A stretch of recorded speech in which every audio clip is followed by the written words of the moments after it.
right, it is one of the biggest nights in all of politics. It is a major night for President Trump. I thank you for being with us tonight. I'm Blake Burman, host of The Hill on News Nation, going to be taking you across the country and hearing from some of the best and brightest minds in all of politics in the lead up to the president's first State of the Union address of his second term as we approach the big moment for President Trump. With me here as we weave for the next hour or so, Sean Spicer out there in the universe somewhere. Hello, Sean. Julia Manchester, White House reporter for The Hill, and Lindsey Granger, co-host of Rising on the Hill. Happy State of the Union night to all of you, I guess. Hello. Hello. Hello. Hey, good to see you. Spicer, where are you? I'm in Vegas, baby. Oh, there we go. I'm trying to play the odds. What are you going to gamble on tonight that Trump says? Well, I don't know. Maybe how long the speech goes, the number of Democrats that interrupt it. I mean, there's a lot. I got to get down. I'm trying to see if the sports book has a political section to it. Okay. But I haven't seen it so far. That's what the prediction markets are all for. All right. So on a serious note here, as we dive into this, it's a massive night for President Trump, right? He's been in office 13 months now of his second term, but call it basically, this is going to be, Julia, this is going to be the president tonight essentially saying, here's what I've done in year one.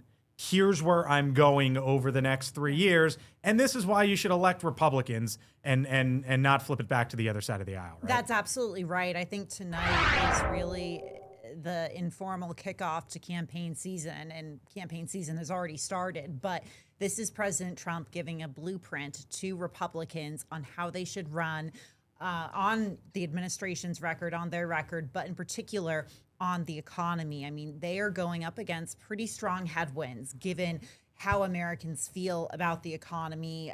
The president's approval ratings are underwater right now. So this is the president trying to turn this ship around.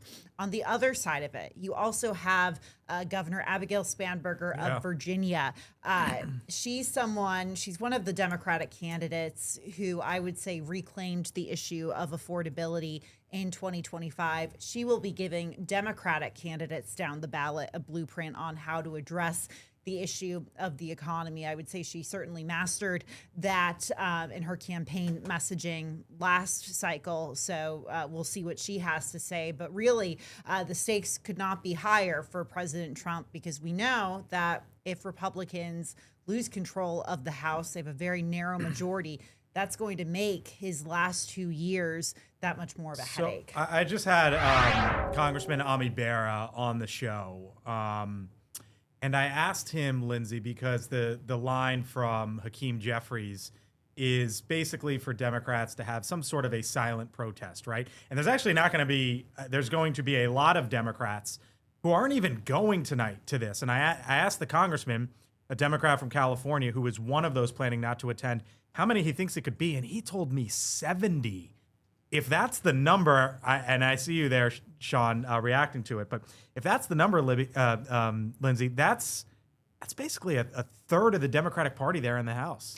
Yeah, that's a lot more than I thought. When you said 70 and I watched that conversation, I was so surprised, because I know that there are 3 different things happening, right? There are events happening with different hosts, even celebrities and Congress people. There are people that are just sitting it out. And then there are people that are in the Democratic Party that believe if you just sit this out, then you're allowing the president to essentially come in your house and say whatever he wants with no rebuttal. We know that last year there was a lot of ruckus in the chamber, and people were saying, that's not the way we want to move forward. We want to look like we have calm, collective conversation over here, especially because the Democrats have one job, is to figure out what the unified message is. And with several different events going on and several different messages about whether we'll skip it or move forward or put Abigail Spanberger as our spokesperson, I think there's a lot of disarray on what the next steps are. And a lot of people in the Democratic Party are saying, look how the landscape looks.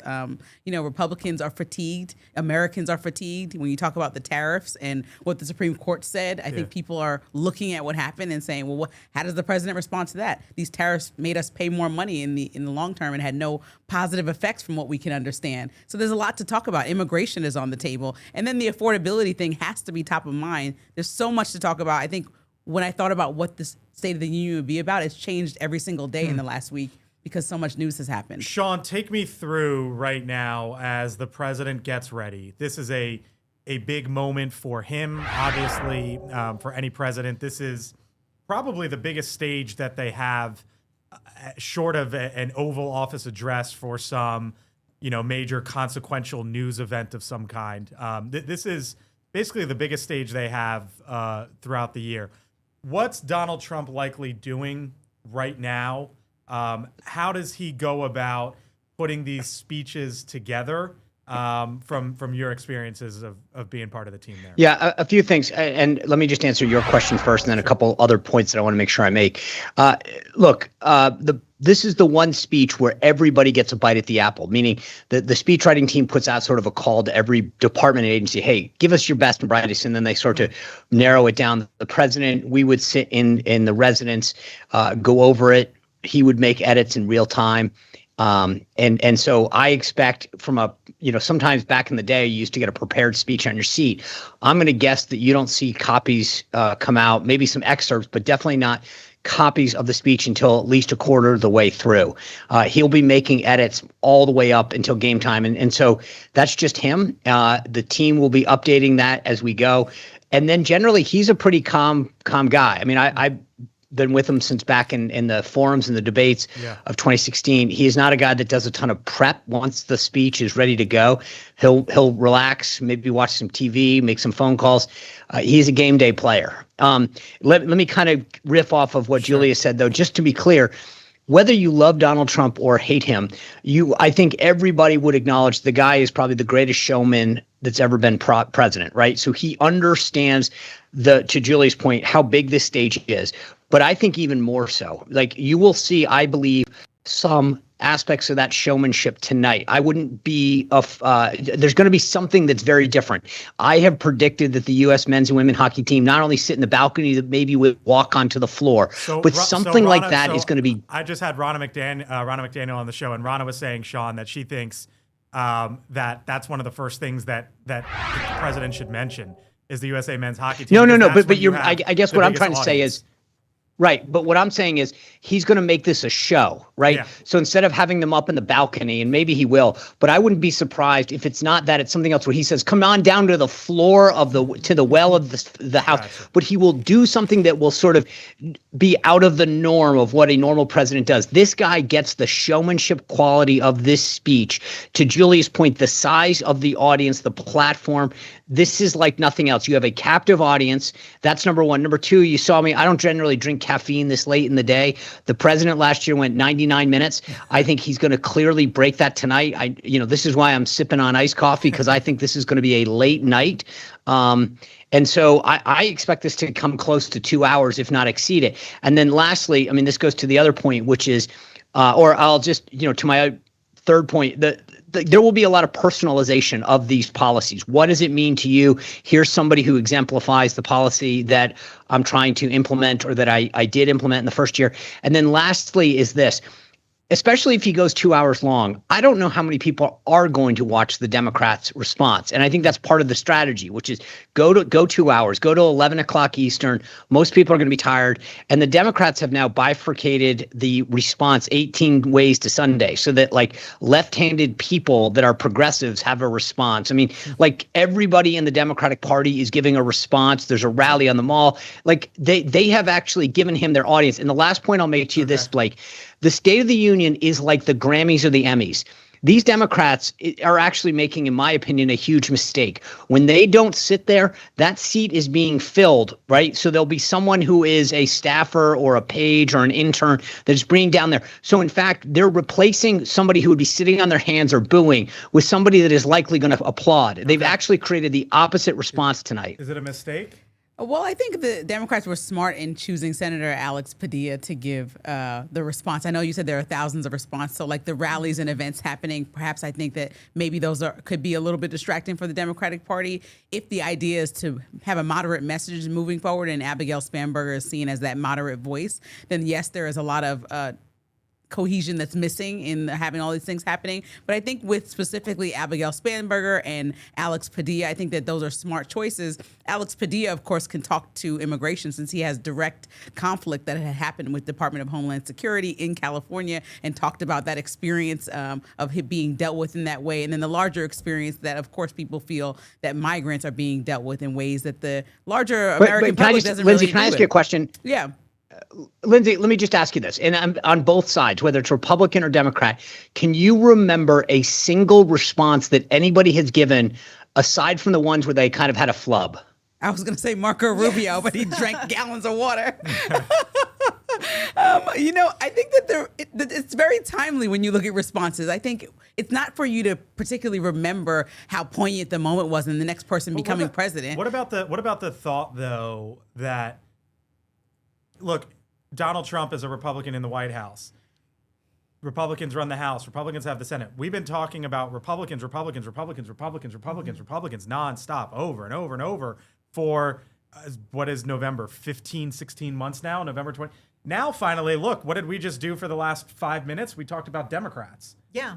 Is this kind of like not their moment, just to counter you, Sean? Not saying that this is their moment, because you're right, this is probably going to happen later in the evening, but it is a way, Julia, I guess, for Democrats to say, hey, here we are, remember us, and here's the thing we're doing. Absolutely. And I mean, just to emphasize what Lindsey just said with taking the messengers of Abigail Spanberger and Alex Padilla, I mean, immigration and the economy, specifically affordability, were what President Trump won on in 2024.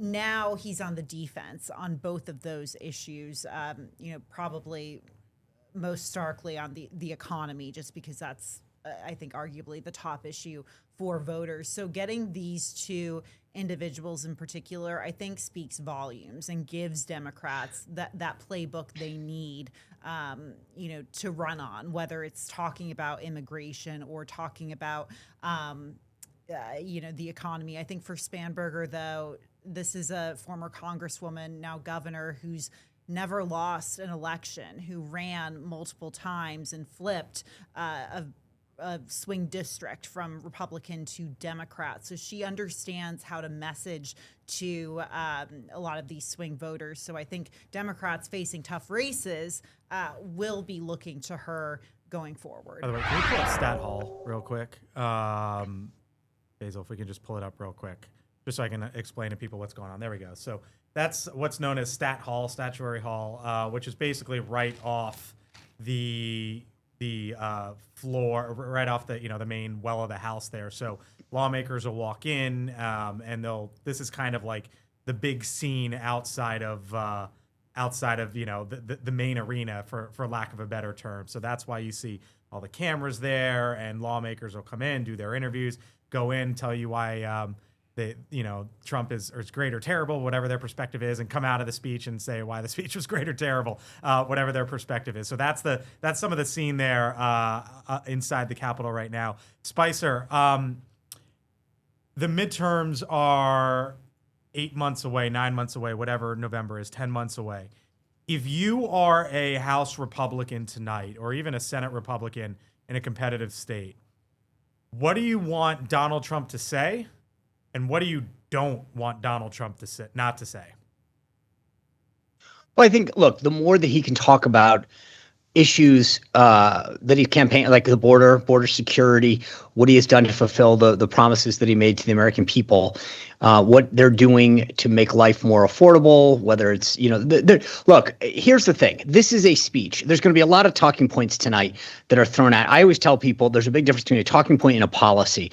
And tonight we're going to hear a lot of talking points. And that's what it is. As I mentioned, I don't mean to undermine the credibility of the State of the Union speech and its historic place in our country, but tonight is a series. It's a show, and we need to acknowledge that when you look, there's talk about a tax proposal coming forward. We've already written off reconciliation from the House and the Senate. Well, so explain to me then how you're going to pass any tax reform. So I only say that because we got to remember to keep what happens in this said tonight in context.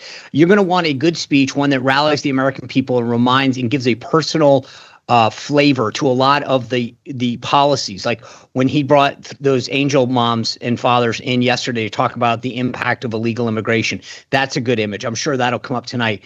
But one of the things that, since I'm in Vegas, I'll give you a gambling thing. Okay. That all of the chips that Republicans have are pushed on the economy right now. If you tell me, Blake, that where the economy is in July and August of this year, I'll tell you who controls the chamber. Yeah. So you can have the best speech in the entire world tonight, but if the economy's in the tank in July and August, Republicans are cooked. Conversely, if it's firing on all cylinders, he could stand up there and do a jig for 40 minutes and we'll get reelected. The entire election is predicated on the health and the wellness of the economy in the second and early part of the third quarter. So I could throw a bunch of numbers at you, but so let me try. GDP for the first year at 2.2%, gas prices under $3, inflation coming down, the unemployment slightly higher at 4.3%. Stock market has been hitting near all-time highs, though it's pulling back. Mortgage rates are lower. Have I missed anything? 5.9. 5.9 on a 30-year mortgage. So that's some of it. That's some of the good. That's some of the good and the bad, or the good and the not so good, however you want to characterize it. So, and we talk about this all the time. You're right. July, August, that's essentially where it needs to be. Whatever it is, the barometer at that point in time, we probably can tell you who's going to win the House or not. Tonight, Sean, as if I had told you and Julia and Lindsey, I'll go around the table, ladies first. If I had told you those would be the numbers, and I know you got to run, Spicer, so I'll leave with you here. If those were the numbers, what would you say going into the first State of the Union address? You want to lead with Spicer? No, I'll end with him. Well, I think that Trump has some explaining to do. This was the businessman in chief that's coming back for a second term because Biden dropped the ball. And so for the first half of your term, you can blame Biden, put you in the situation. I hear people who represent President Trump saying Biden's name consistently. But what the fact is that when you see new polls, one that I'm looking at right now, Washington Post, ABC News, 39% of Americans, only 39% approve of what the job he's doing as president. When you see how people feel about the economy, you have some explaining to do. And so I think no matter how much you can see how easily it was to criticize President Biden because he kept saying, I know you feel differently about the economy, but it really is better. Well, Trump is essentially doing the same thing. I mean, one big, beautiful bill, people are now paying higher for their medical costs. I mean, everyday expenses feel uncomfortable for people still. Some of the numbers, not all. I'm just trying to paint a picture here. Look, on inflation, not obviously the best for President Trump, considering he ran so much on that issue. But there are, he can point. It's interesting to go back to the Biden comparison because there are so many economic indicators that the current administration has pointed to talk about economic growth that the Biden and Harris administration was pointing to in 2024, and they were getting criticized for that. So it's sort of the inverse of that problem. I think President Trump does, what he needs to do is, first of all, meet Americans where they are and try to message to them that he understands things aren't where they should be, but make the case why they should stick with him. If he talks about lowering prescription drug prices, for example, lowering housing prices, maybe, mention some of the initiatives like the Trump accounts, for example, that could potentially move the needle. Sean, again, that's not all the numbers, but some of them. If I told you on January 20th, 2025, that's where we would be on what is tonight, February 24th, 2026, you'd say what? Oh, Sean's gone. Sean, I'll send him a text. Thank you, Sean. Lindsey, Julia, I hear you all have to run too. Yeah, unfortunately, I got to meet that print deadline for tomorrow. It's a big night. Yes. Appreciate you both. Thank you so much. Basil John is our man behind the man punching all this tonight and getting all this ready as we take a live look there at the State of the Union. You are not Sean Spicer. I am not Sean Spicer. That is correct. Let me fix that. There we go. There you go. What are you looking forward to tonight? I mean, honestly, I do want to see how the Democratic response ends up coming about. I feel like that's incredibly significant to find out what the goal is for Democrats at this point, because I feel like right now Democrats have been having a very difficult time with mixed messaging, just because you have a fair amount of moderates versus liberals in the Democratic Party where they're focused on different messages. Meanwhile, Republicans seem to be consistent with their message across the board, staying in line with the president for the most part. But I also want to see, is the president going to end up bringing up tariff talk, especially after what happened on Friday? Yeah. I want to see if he's going to purposely name some of That's going to be one of the some biggest, of the justices. That's going to be so. Not all. So like Clarence Thomas hasn't been to a State of the Union address in 20 years. That's he true. basically has said these things are political speeches. I'm a Supreme Court justice. I'm not quoting you I'm here not- directly, but you know, I'm not going there. And you got to wonder what the scene is going to be like. Really, two of them going into this, which is one, USA Hockey, Right. and how the president parlays that, how Democrats respond to that. Remember last year during the State of the Union, and they weren't standing for anything, no Nothing. matter what. Are they going to pull that again tonight? I don't think anyone thinks that's smart. It's highly likely though. The fact that you have so many of them not participating in this year with a speech, doing their own programming, some sort of counter protesting that they're going to have in place, and then anybody who is present, it's expected that they're not going to make any noise whatsoever, not going to say anything. But many of the lawmakers that we've spoken to on Capitol Hill have brought up a whole list of issues that they are upset about, that they think needs to be addressed, especially with the Epstein files being one of the main things that Democrats have been pushing for. Yeah. What's your sense? You speak to these lawmakers often. What's your sense from the Democratic? You understand my point about Democrats, right? Like Washington is currently run by Republicans. Last year was 100%. was all what can Republicans do in the first year of the term, while everything is all good on that side of the aisle. What's your sense from the Democratic side of the aisle? What we're going to get from them here over the next 9 months until the midterms?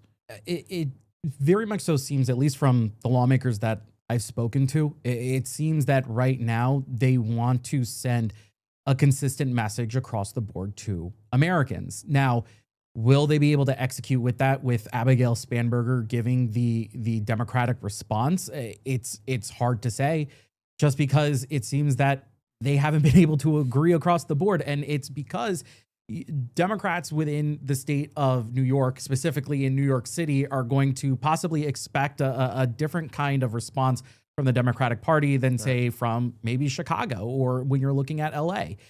And that seems to be where the discrepancy is.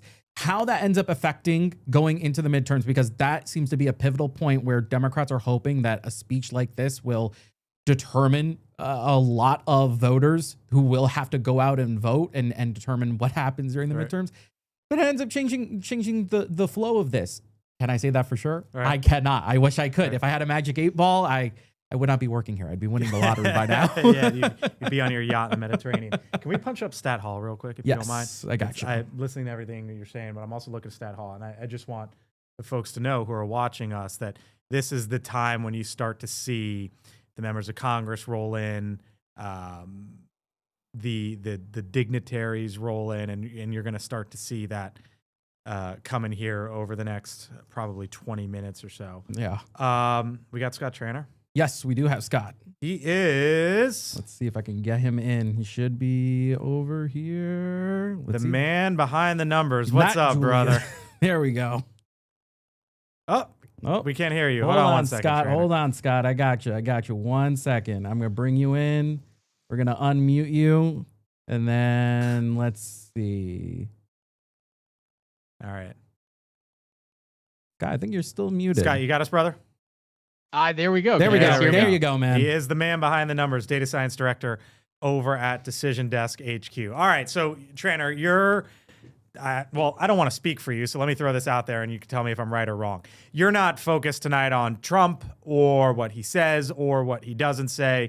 You're focused tonight on what may or may not happen after Trump says what he says in those, call it 36 battleground House districts. Am I right?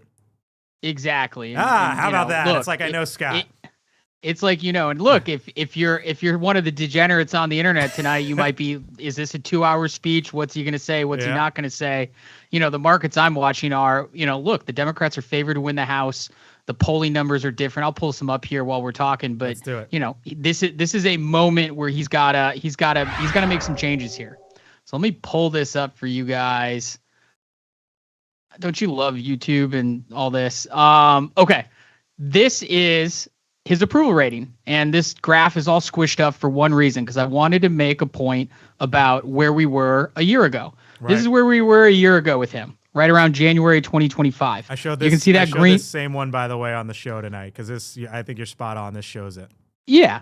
Yeah, look, green. He had an approval rating above water about a year ago, and you can see the trending. It's gone up and down, but you can see the trending. It is considerably farther apart now, and that is why his disapprove number. And again, let's just be clear. This isn't one single poll. This is taking every single poll that's out there and averaging it. So it's the Rasmussens, which tend to be better for Donald Trump. It is the morning consults, which happen to be a little bit worse for Donald Trump. We take all those, we average them up, and the trend is clear. Is this is a moment where he's going to have to turn some things around, image and message wise. Otherwise, it's going to be a tough midterm for him.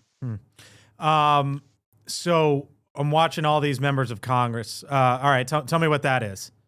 Well, we can watch the members of Congress, but this is more numbers, a little more interesting, hopefully. I wanted to point this out, right? 3 things people care about: economy, immigration, and inflation, right? And again, how these polls take this into account, the wording's a little bit different, but by and large, look, if you're an American, you care about the economy. Yep. And on the issues, whether or not you approve of what Donald Trump is doing in 2025, you're about even. About half the country thought he had the right plan, about the other half thought he didn't have the right plan. On immigration, the majority, about 13-point majority, thought he had the right plan. And on inflation, which is the derivative of economy, a little bit less. So more people thought he was on the wrong track. But still very close and very good numbers on immigration. Here we are almost a year later and underwater in all 3 of these issue categories. And again, underscores what we've seen on the trends, at least on the approval rating. So look, I'm looking for a scorecard. He's going to say a lot of things tonight. All the pollsters starting tomorrow morning are going to start getting us new numbers. These numbers have to trend more towards the green. And we know he can get there. He was there a year ago. So we know he can win those voters back. The only question is, will he? The sky isn't falling everywhere, though, Tranter. You got something on the other side? Other side, well, other side in the sense that he is keeping his base, right? Okay. So the answer there is, if you were a diehard Donald Trump voter in 2024, you are still a diehard Donald Trump voter in 2026. The problem is Donald Trump is not necessarily on the ballot. It's the Republican Party. But look, his endorsements are strong. You can see what he's doing in Texas. You can see him do with any of these candidates. His fundraising is strong. That money is going to flow down to some of these candidates. So that is why he gets to say his own core base is still intact. Can we bring in someone else who knows a thing or two about the numbers? Oh, I certainly can. We certainly can. Tranter, hang with us here. You got some time, Scott? You got 5-10 minutes? I got plenty of time. Yeah. Dial up.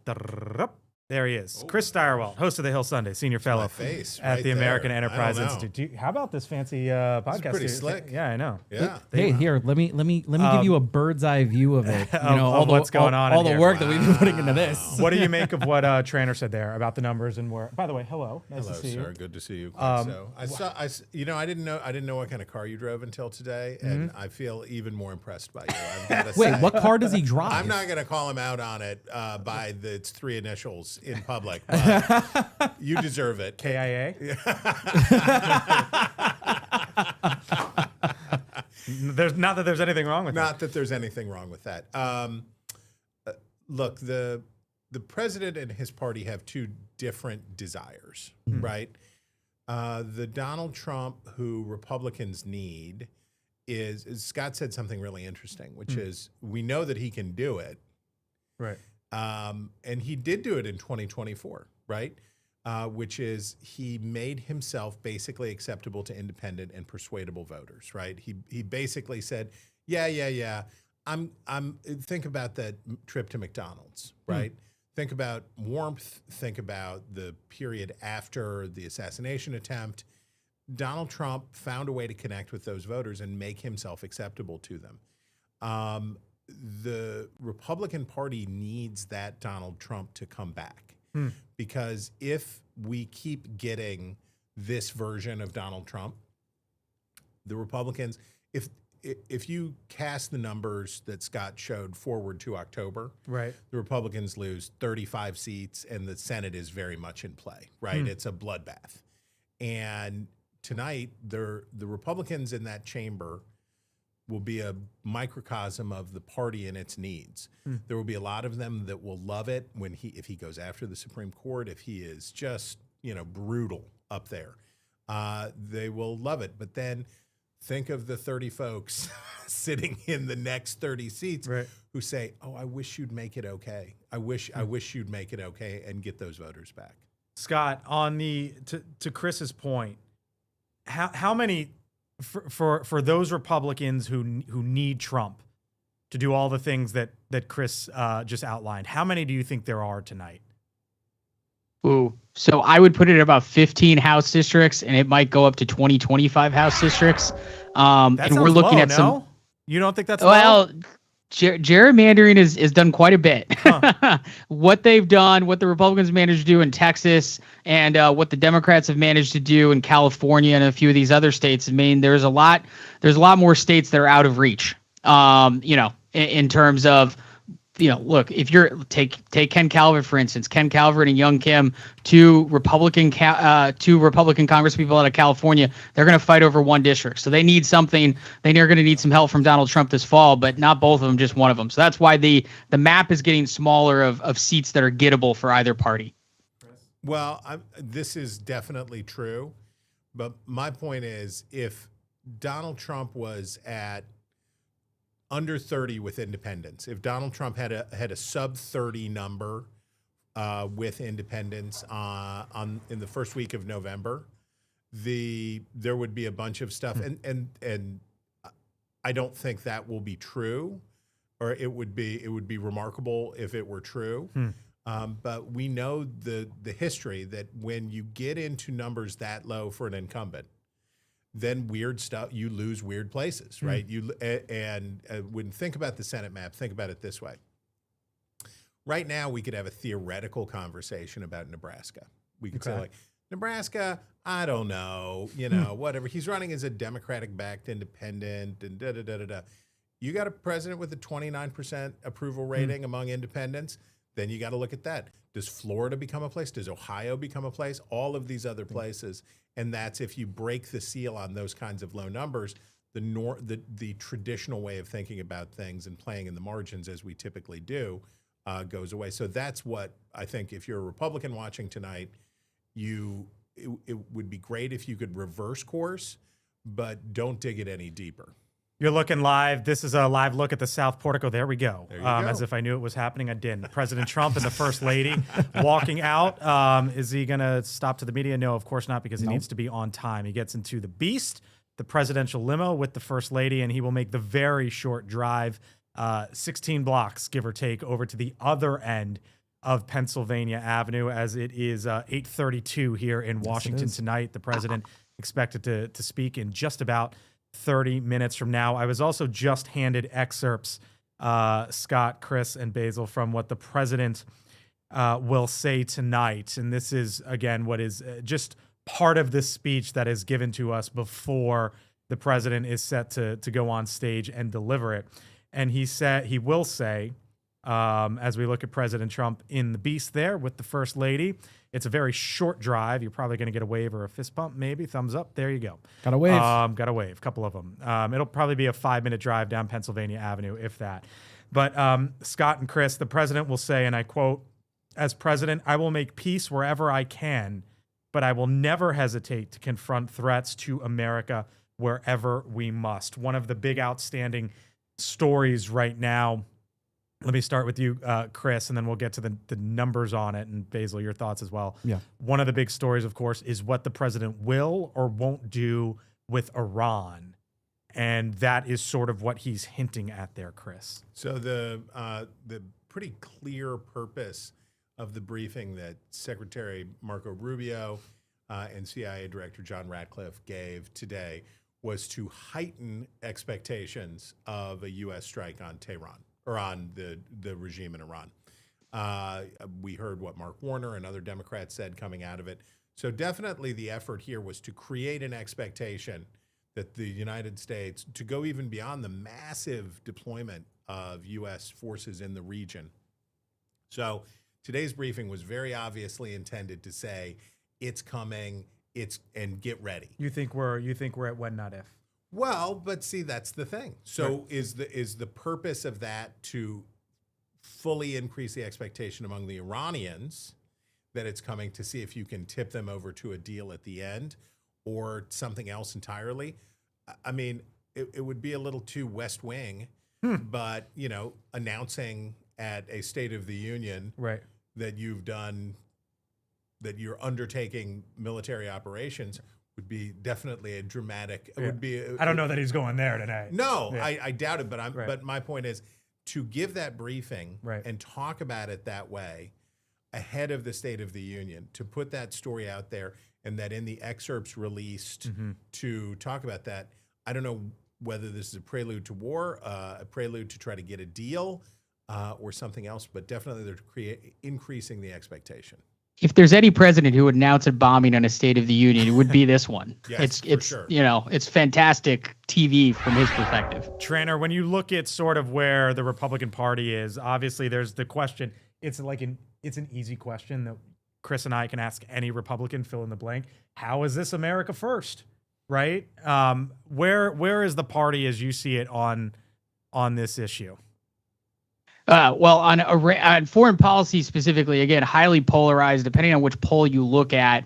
You know, if you're staunch on the Democratic side, you think what Donald Trump is doing overseas is horrible. If you're on the Republican side, by and large supportive, but there is that America First wing, right? The Rand Paul, Thomas Massey wing of, you know, we generally support all this, but do we really need to be doing some of this stuff overseas? And I think we saw that carry over from, you know, the Ukraine funding fights last year. So it'll be interesting to see how it trails over into, you know, the Iranian stuff. Now, you've got it up on the screen. I wanted to point out, you said you got the minutes about 5 minutes ago, and you kind of posed something about, you know, what Chris said was reporting is that, hey, they were coming out of this meeting and basically we're not saying we're going to attack anyone, but prepping it. And you can kind of see these markets move a little bit, right? Like in moving down is there going to be a U.S.-Iran nuclear deal, those types of things. And so it'll be interesting to see how some of these things move tonight as you get the speech. Another market I would look at, Kalshi or Poly market. What's another one you're looking at?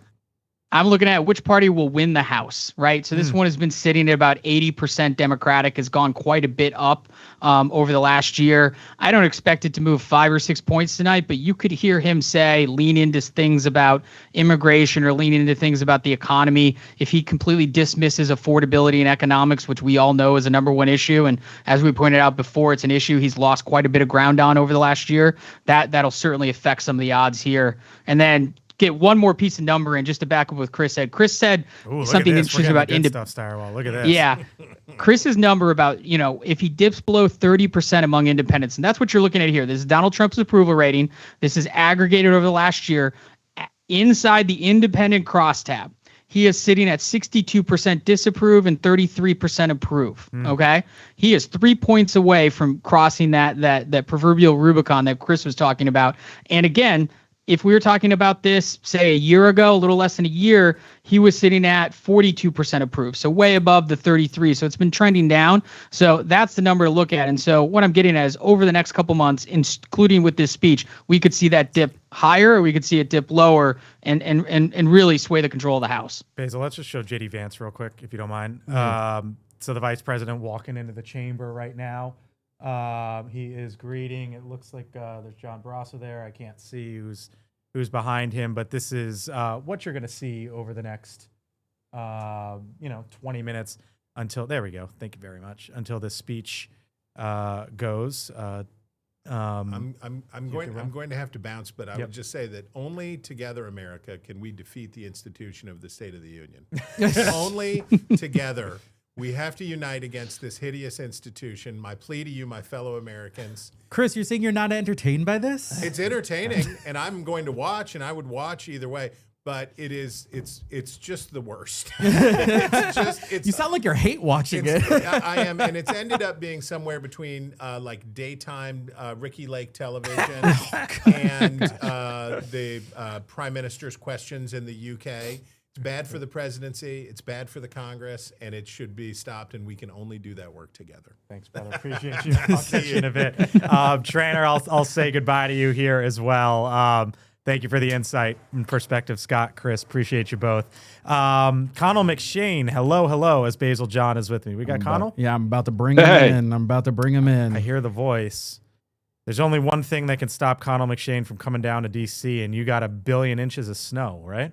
Amtrak. Oh, man, Amtrak. Poor What a old mess. Amtrak. It was just a disaster. We're looking. We're looking here at. So what you have right now, and we're popping Connell up here. What you have right now is as you stick with us here at 8:39 on the East Coast in Washington D.C. About 20 minutes away, you see the Speaker of the House, the Vice President of the United States are in the building, and so too is Connell McShane with us as our coverage continues here. Excuse me, Connell. What are you looking forward to? You and I used to come from a long time ago on the business side of things.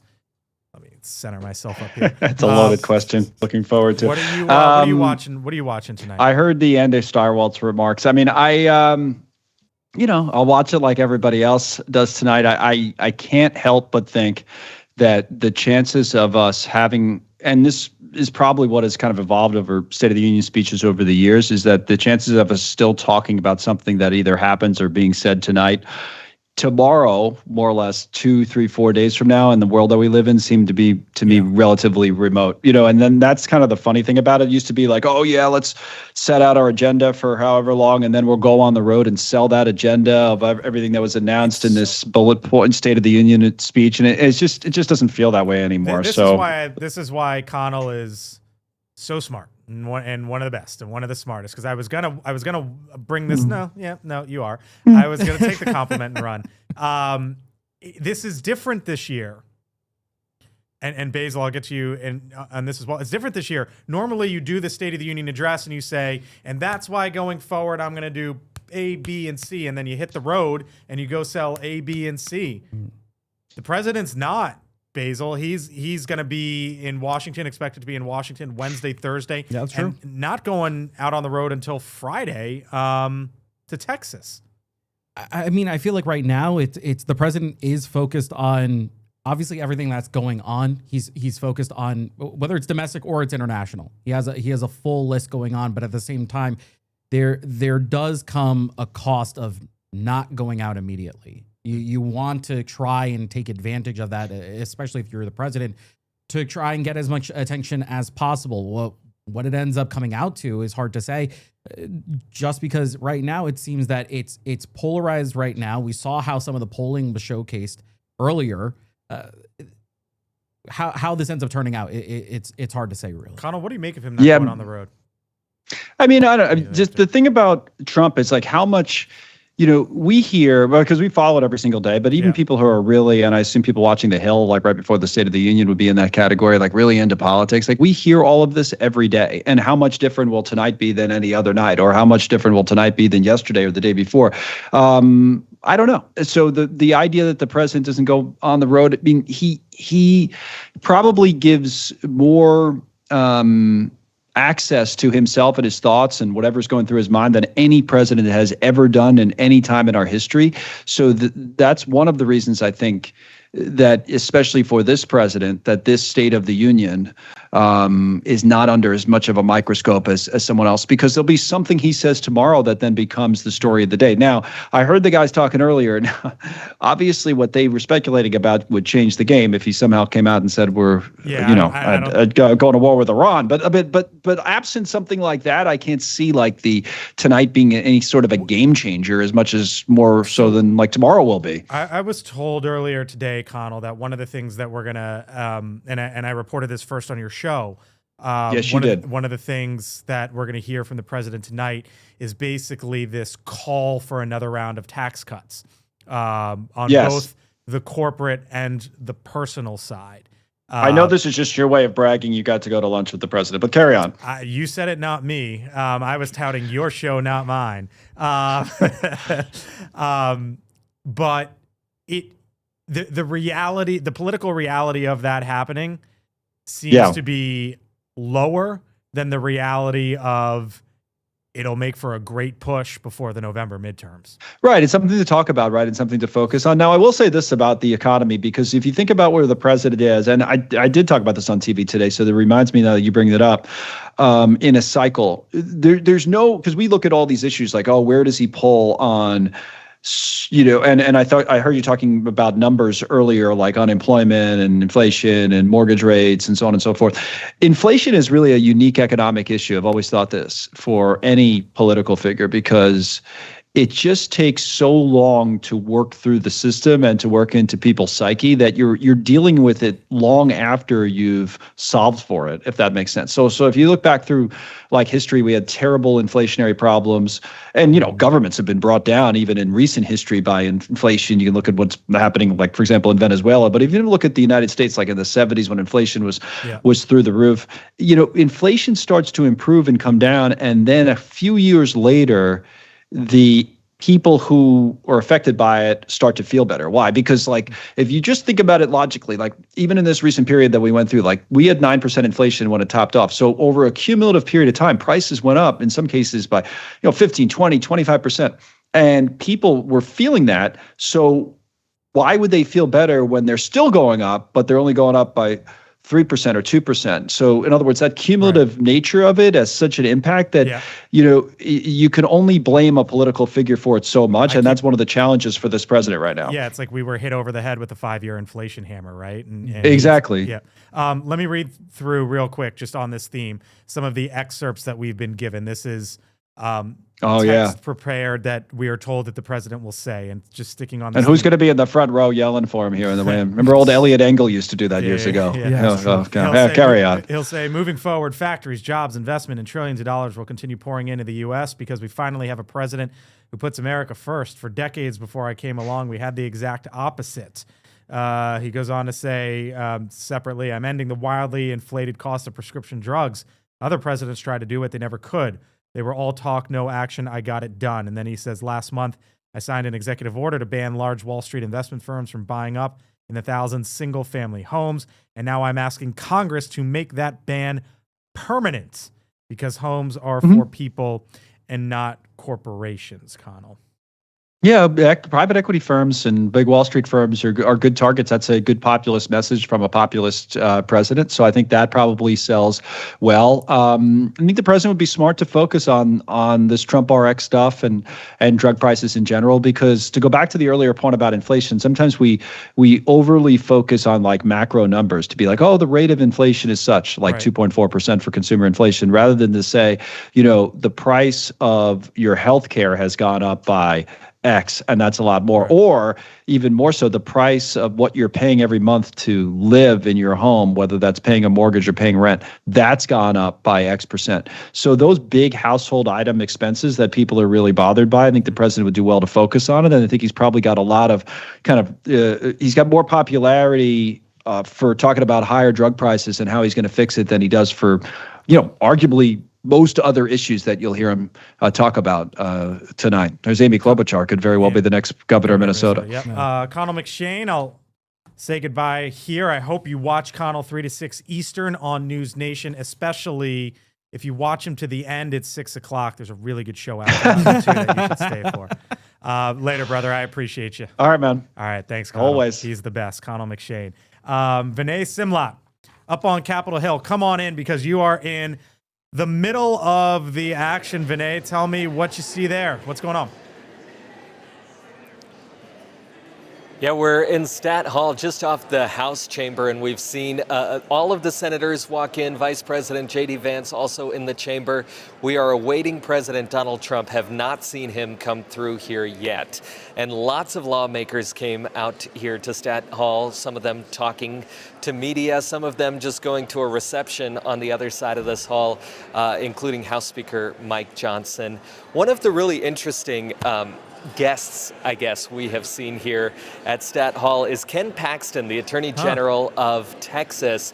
He's the guest of Congressman Troy Nehls and has been going around and interviewing with media.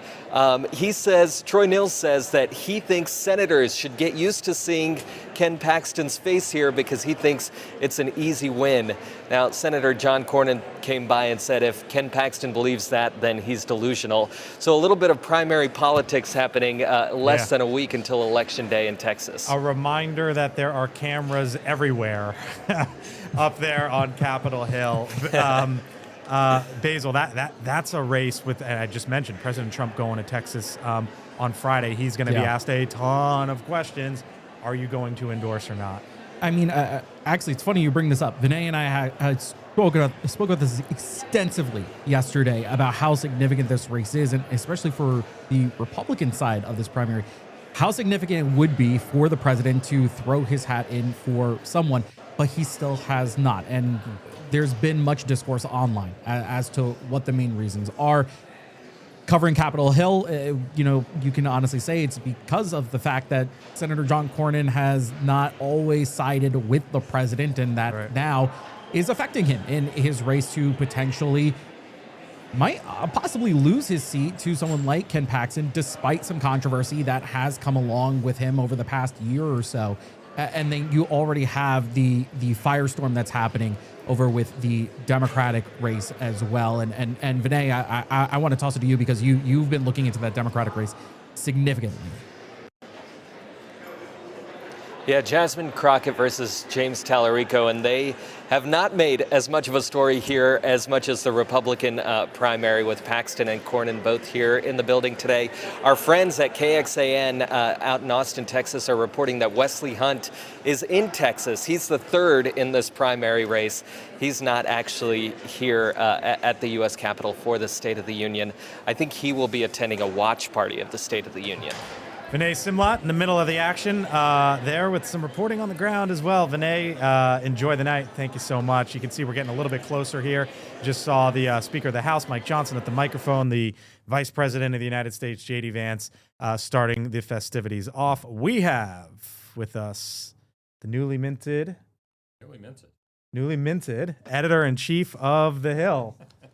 Right? Isn't that did I just make a public announcement? No, it's out there. Kind of. Yeah. That's good.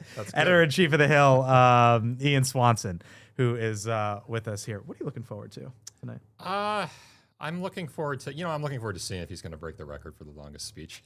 What is the current record actually? It's over 2 hours. I don't have the specific time on my mind, but I'm kind of wondering, am I going to still be here watching the State of the Union at midnight? Right.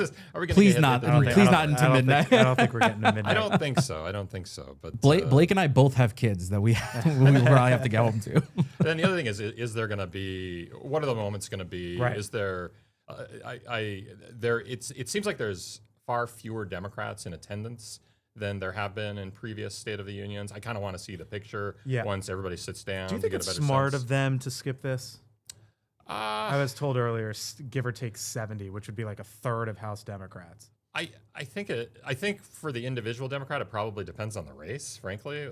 I think that I noticed, for example, Senator Ossoff is in attendance, and that strikes me as a smart move for Senator Ossoff, who's going to be trying to win over independents, maybe even some centrist Republicans in his tough campaign in Georgia this year. But if you're Ocasio-Cortez or a real progressive Democrat, I don't know if that matters that much. For the party in general, does that hurt? I don't know that people are really remembering that in November. At the end of the day, when you said it, it struck me like if I was to be like, hey, Ian, what was the takeaway of the 2009 State of the Union? You wouldn't know. No. Right? Not to minimize this, but what you remember are the moments, right? Nancy Pelosi ripping it up. Yeah. Obama getting sort of not getting into it, but having a moment with Chief Justice John Roberts, right? Yeah. That was another thing I'm looking forward to tonight. Have they walked in yet? Have the justices walked in yet? I don't believe I haven't seen them yet as I've been watching. So but that'll be a moment. Like, will Trump have any words with John Roberts, who a year ago I think he said, thank you for what you've done. Will he have any moments with Gorsuch? Will Gorsuch have any moments with members of Congress? Because he's sort of said, hey, we want to get back to a strong legislative power, right? That'll all be pretty fascinating to watch, I think. If you're one of these, call it, let me ask you this. What do you think the number is of House Republicans that are at risk, seats at risk? I think right now you'd probably say in the range of 30, but or seats in play in 30. Somewhere but it could double, by the time we get to November. You could double. Yeah, I mean, could it shrink?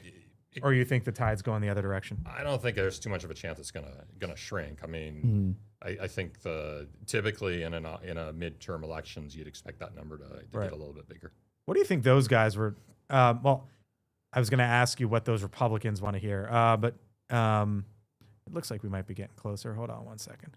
Are we? Is that I can't tell. We are getting closer.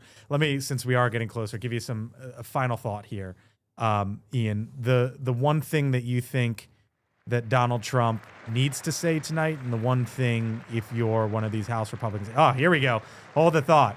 I count 1, 2, 3, 4 justices, which means 5 are not in attendance. And Clarence Thomas every year doesn't go, but Neil Gorsuch deciding to sit it out, and 2 of the justices who voted against the tariffs, John Roberts and Amy Coney Barrett, showing up. 3 if you count Kagan. 3 if you count Kagan, right? Interesting that a couple of the liberal justices didn't show up either. Yeah. What do you would you if I told you going into this that only 4 of them would show up?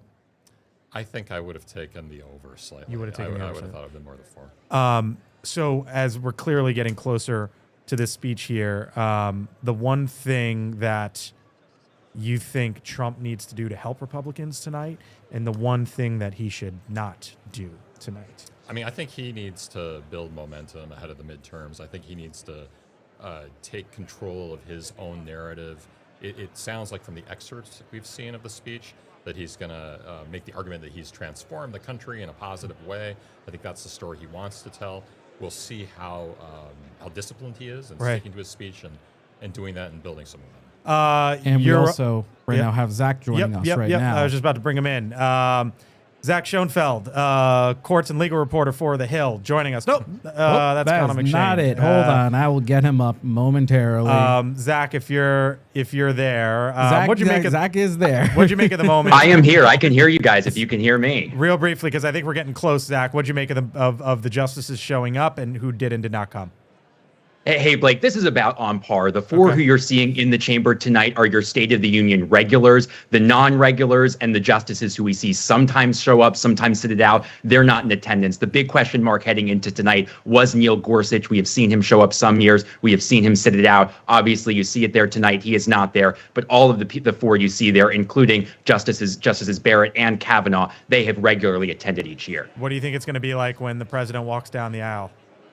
Handshakes, it's quite a confrontation here, and so quite something different than last year, where you saw the president walking down the aisle and thanking Chief Justice John Roberts. But obviously a very different tone. But one of the questions is, we think of it, it's always been the norm with the president. He goes down the aisle and turns left towards the justices. But one question I've got on my mind tonight is the president going to stick with that norm, or does he want to turn right and turn towards his cabinet instead? Right. Usha Vance as the vice president's wife as we look there. Zach Schoenfeld, thanks for hopping on in. I got to cut it short because I think we're getting close here to the time of the president. Just before Zach goes, I just want to ask him, do you think the president is going to speak directly to the Supreme Court justices? I think there's a much better chance than in past years, because in past years, I'll tell you, he's pretty much avoided speaking directly to them for the most part. So if he does tonight, it would be quite different than all of his State of the Unions in the past. Zach, thank you. Appreciate it. Ian Swanson, editor-in-chief of The Hill. I made this point earlier, Ian, which is we've been talking about Trump, and Republicans, and Mike Johnson, all that for a very long time. And tonight there's also going to be a focus on Democrats for the first time in quite some time, as the First Lady Melania Trump, to my point, is acknowledged by the crowd there. Abigail Spanberger is going to be the one giving the rebuttal for Democrats after the president speaks. Yeah, Abigail Spanberger, and not a surprising choice, a centrist Democrat. They were never going to pick New York City Mayor Mamdani to give the other address. That would have been very interesting But if choice. you remember when Mamdani won and Spanberger and Sherrill won in November, it was a big jolt of momentum for Democrats in general, and it kind of showed two different paths potentially for Democrats to go by. It's not surprising that the official response is from a centrist Democrat who's trying to appeal to, again, independence. But that's the message you get from that. Right. So we are now watching some of the top members of the president's cabinet enter. We just saw the First Lady, the Secretary of State, Marco Rubio, who is a man in the middle of a really big decision, Ian. We know that President Trump tonight will say, quote, "As president, I will make peace wherever I can, but I will never hesitate, to confront threats to America wherever we must." That is a reference there to the decision that the commander-in-chief has before him, as the U.S. has the most amount of military buildup in the Middle East since the invasion of Iraq. Yeah, you think about January, and remember it began with this quick attack on Venezuela, the capture of Nicolas Maduro. That was January 3rd, I think, Saturday morning. It was right after the New Year, yeah. And then the news cycle kind of went off the rails for the administration after that because of Minneapolis. So it's interesting that we're back in this situation, a very different situation with Iran. But again, we're kind of wondering if something's going to happen at any moment. And I don't think the administration has decided. I don't think the president has decided. And I think he's going to be giving some messages to Congress and to voters tonight. But also, Iran's going to be watching this, and he'll be sending signals to them too. The world will be watching this. Chief of Staff Susie Wiles, Scott Bessent, the Treasury Secretary, there in attendance as well. Ian, we learned today that the president is going to be pushing for another tax cut as Marco Rubio there greets the Supreme Court justices. Skipped over. Yeah, skipped over Elena Kagan there. But Scott Bessent and the president pushing for a second round, potentially, of tax cuts, both at the corporate and at the personal level. How much of that do you believe is realistic versus how much of that do you believe to be midterm messaging? I think it's midterm messaging. We had a story that went up this evening about how the Senate and the House, Republicans are still kind of divided on a reconciliation package. Those are the rules they use to pass the big, beautiful bill. To say basically, we don't need Democrats, we'll go at it alone. Which is the way to get something big passed. Mm-hmm. So my sense, just knowing about this for an hour or so, is that, hey, maybe the president wants to portray Democrats as people that want to keep the taxes up. But, we're going to learn more tonight. But I mean, the polling already showcases that many Americans realize that things like tariffs, the current state of the economy, are more so what's been plaguing them, rather than just saying that it's one side versus the other. If anything, most Americans are just blaming lawmakers as a whole on Capitol Hill. Well, that's true, but the midterms are a choice between Republicans and Democrats. So I think the administration, the White House, and their GOP allies have an interest in, trying to create a narrative about real big differences between parties. And taxes is kind of a traditional one for the GOP to play. So that's kind of what I'd see going forward. But maybe there'll be a more serious effort. It's always hard to get big legislation passed during an election year. We're rapidly running out of real legislative time to do it too. The election starts in July or August. Yes. You're going to watch Republicans to a T stand up and essentially clap for whatever they view as successes for the president tonight.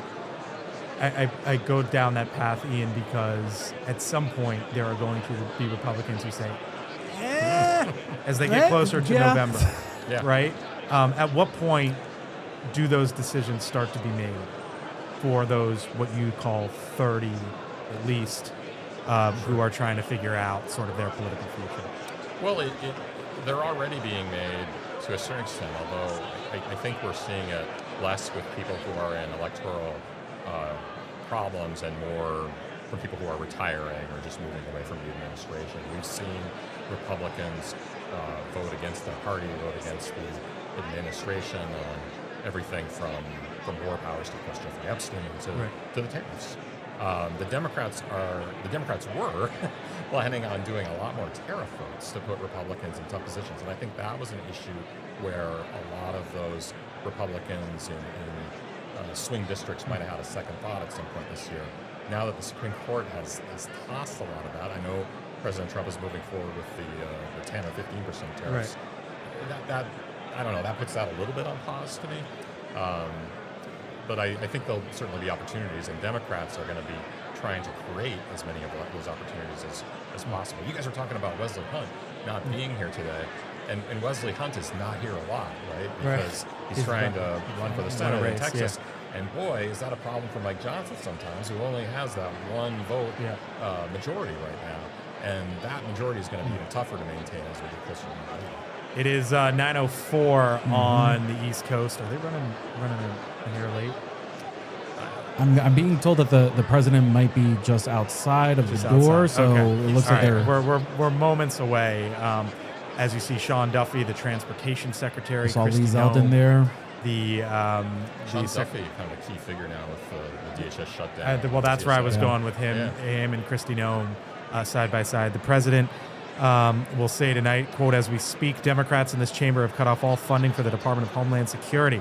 They have closed the agency responsible for protecting Americans from terrorists and murderers. Tonight, I am demanding the full and immediate restoration of all funding for border security and Homeland Security of the United States."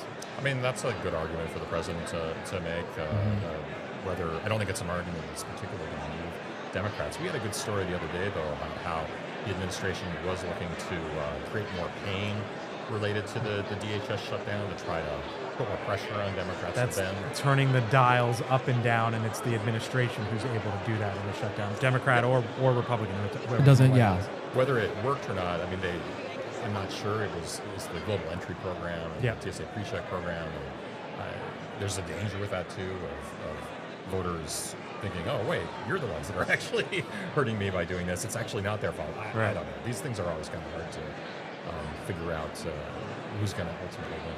But the State of the Union's been a big inflection point for it. Certainly Democrats weren't going to give in before the State of the Union. Right. And we'll see if something changes after. See the first family there, Barron Trump, Ivanka Trump, the Eric Trump, Don Jr. as well. The First Lady had her reception moments ago, as we believe we are moments away from the State of the Union address. Oh.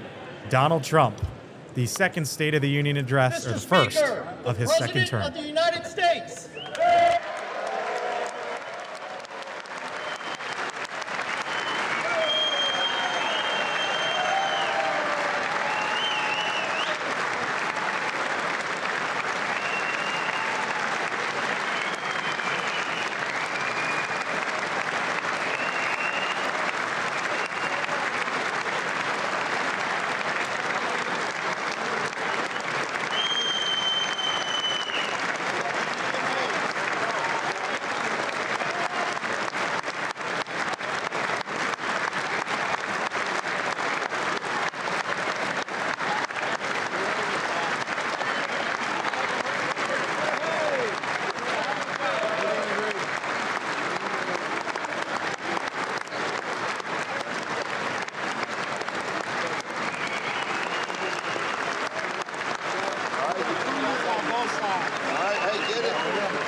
Try a selfie.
Members of Congress, I have the high privilege and distinct honor of presenting to you the President of the United States.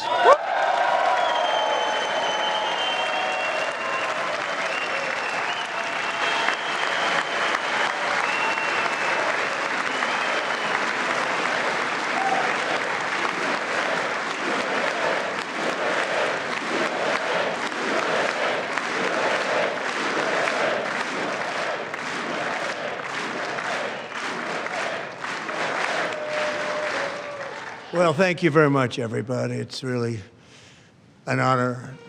Speaker Johnson, Vice President Vance, First Lady of the United States.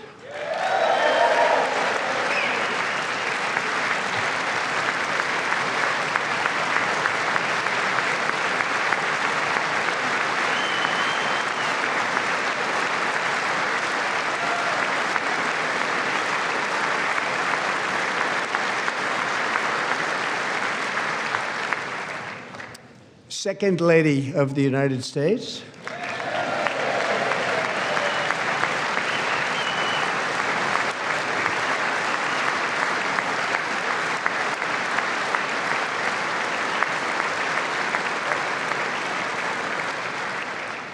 Members of Congress and my fellow Americans, our nation is back, bigger, better, richer, and stronger than ever before.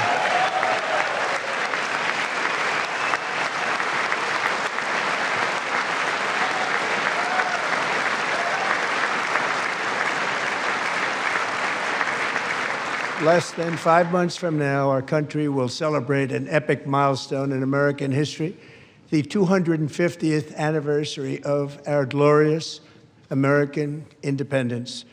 This July 4th, we will mark 2.5 centuries of liberty and triumph, progress and freedom in the most incredible and exceptional nation ever to exist on the face of the earth. And you've seen nothing yet. We're going to do better and better and better. This is the golden age of America.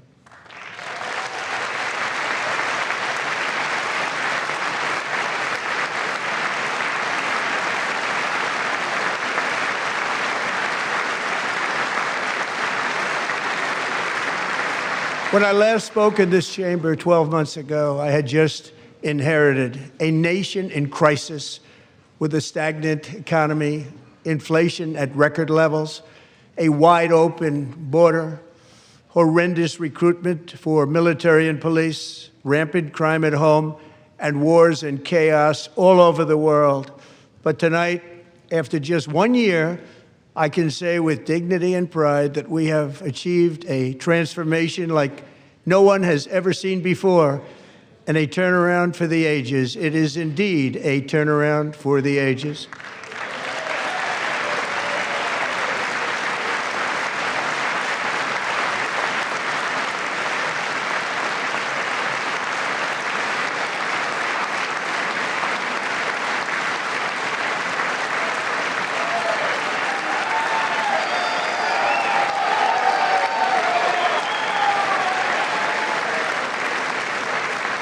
And we will never go back to where we were just a very short time ago. We're not going back. Today, our border is secure.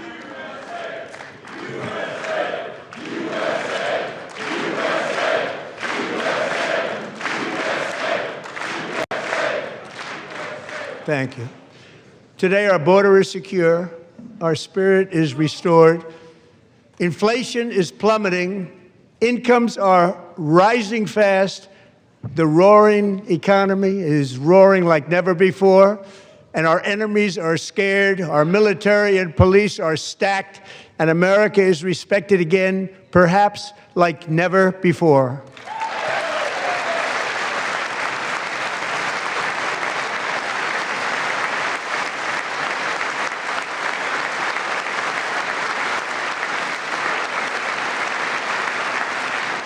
After 4 years in which millions and millions of illegal aliens poured across our borders, totally unvetted and unchecked, we now have the strongest and most secure border in American history by far.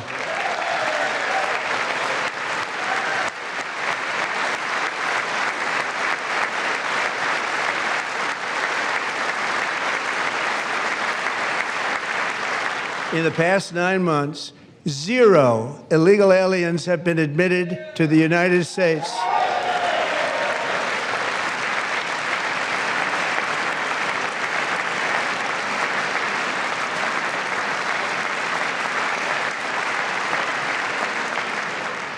But we will always allow people to come in legally, people that will love our country and will work hard to maintain our country.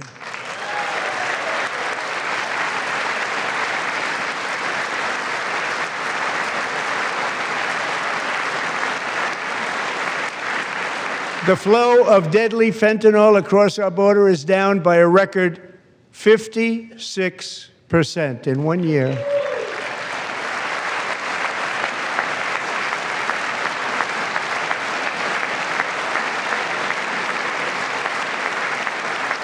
And last year, the murder rate saw its single largest decline in recorded history. This is the biggest decline, think of it, in recorded history, the lowest number in over 125 years, year 1900. In fact, substantially before my wonderful father, I had a wonderful father, Fred, before he was born, substantially before he was born. That's a long time ago. He wouldn't like me to say that, but that's a long time ago. The Biden administration and its allies in Congress gave us the worst inflation in the history of our country. But in 12 months, my administration has driven core inflation down to the lowest level in more than 5 years. And in the last 3 months of 2025, it was down to 1.7%.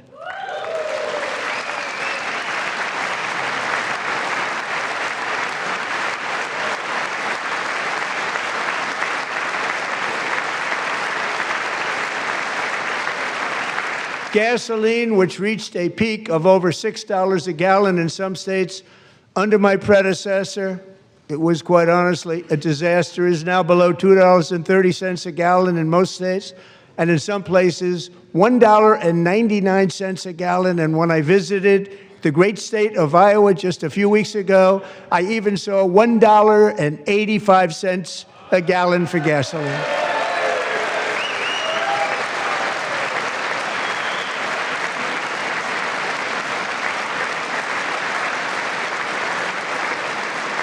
Mortgage rates are the lowest in 4 years and falling fast, and the annual cost of a typical new mortgage is down almost $5,000 just since I took office. 1 year.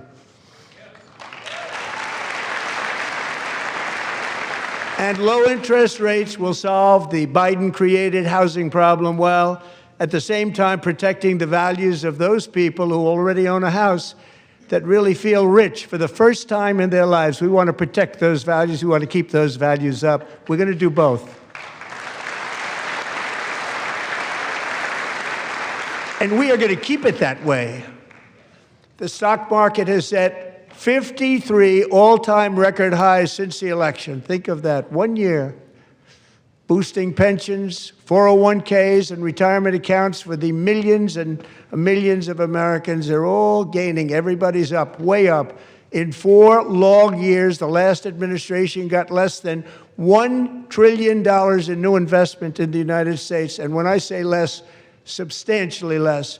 In 12 months, I secured commitments for more than $18 trillion pouring in from all over the globe.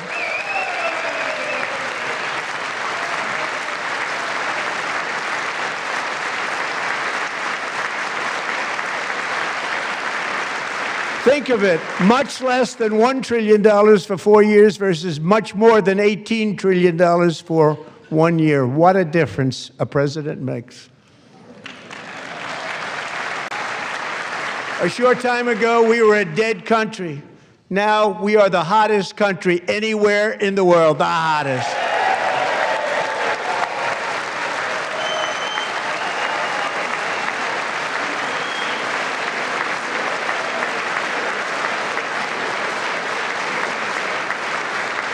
As thousands of new businesses are forming and factories, plants, and laboratories are being built, we have added 70,000 new construction jobs in just a very short period of time. It's getting bigger and bigger and stronger. Nobody can believe what they're watching. American oil production is up by more than 600,000 barrels a day, and we just received from our new friend and partner, Venezuela, more than 80 million barrels of oil.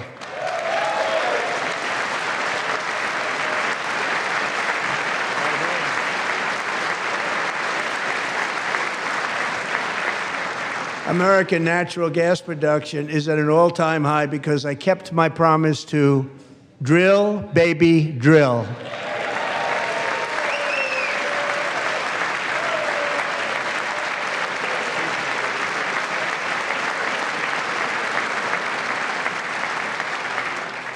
More Americans are working today than at any time in the history of our country. Think about that. Any time in the history of our country, more working today. And 100% of all jobs created under my administration have been in the private sector.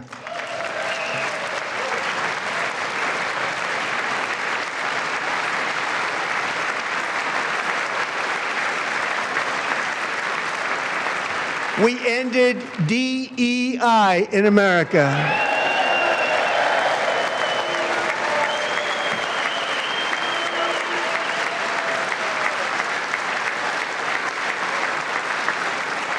We cut a record number of job-killing regulations, and in 1 year, we have lifted 2.4 million Americans, a record, off of food stamps.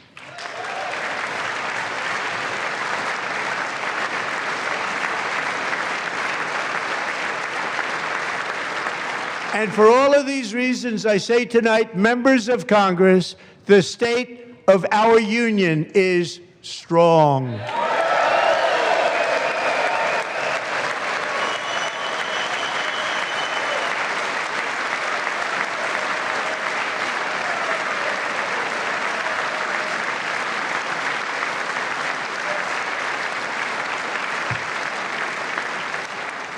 Our country is winning again. In fact, we're winning so much that we really don't know what to do about it.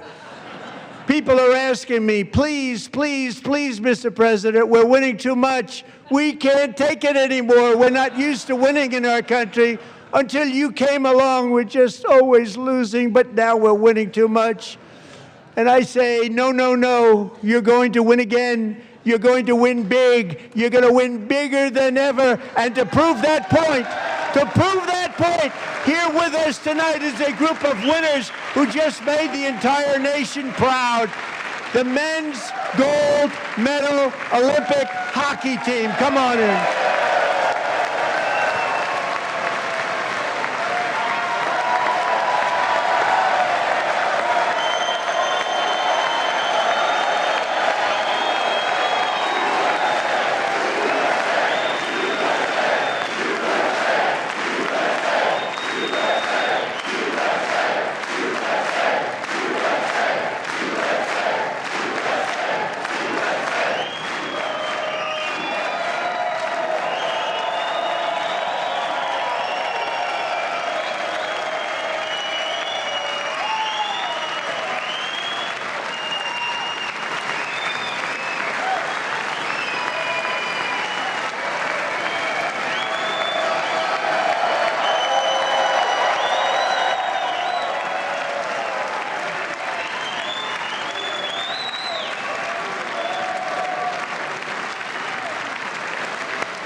Go ahead.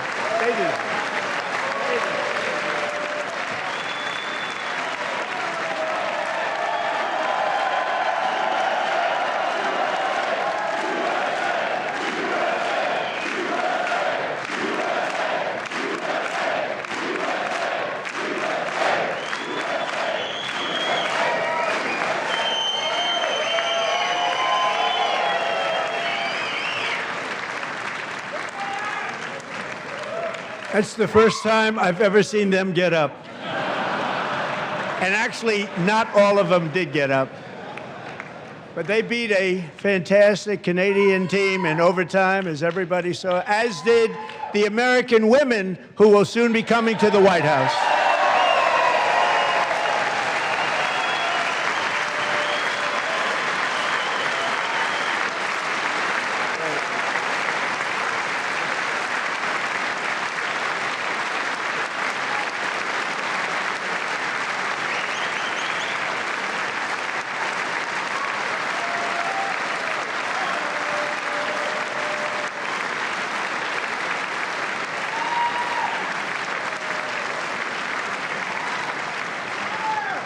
They were in the Oval Office before. And I just want to say a second very big congratulations to Team USA. But I have to say that, and I told them this, and we took a vote of the team. I said, anybody votes no, I'm not doing it. So they stood there, and they weren't about to say no, because I've never seen a goaltender play as well as goalie Connor Hellebuck.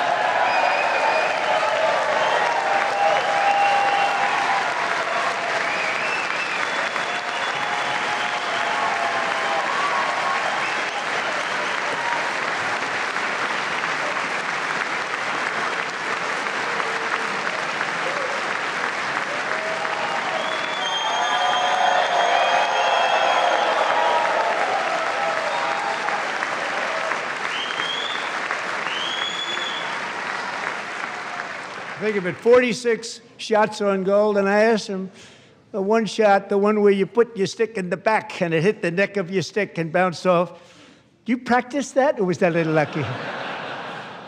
He refused to answer that question.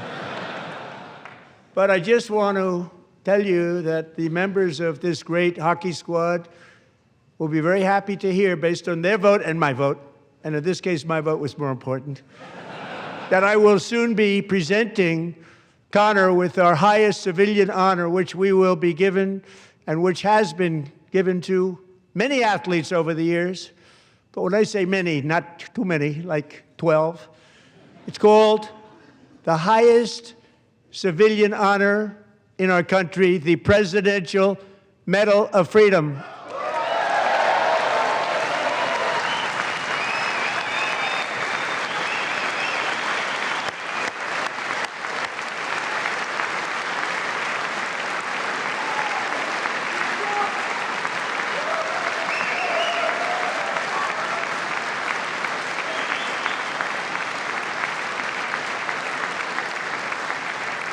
Great athletes have gotten that, very great, the best, and I thought he deserved it. And I did take a vote, every single one of them. I said, I'm not giving it if anybody goes no, and every single one of them rapidly put up their hand. So I want to thank you. Well, what a special job you did. What special champions you are. Thank you very much.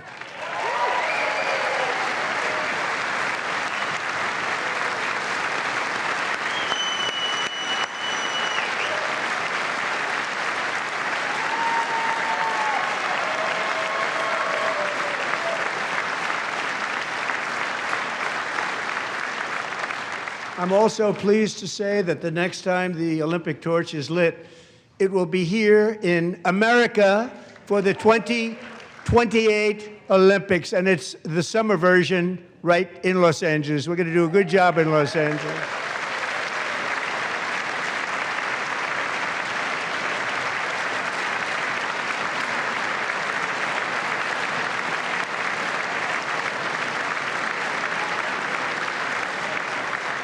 And Los Angeles is going to be safe, just like Washington, D.C. is now one of the safest cities in the country.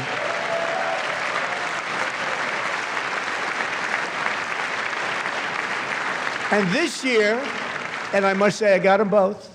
I got them in my first term, and I was disappointed because I didn't think I'd be the president when this happened. But strange things took place.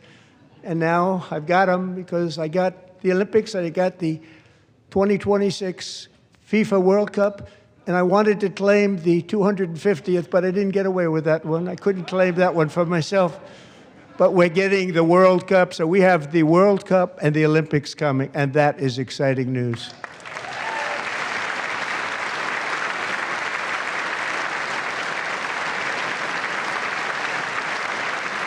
So this will be a year to celebrate our country and the heroes who have kept it free.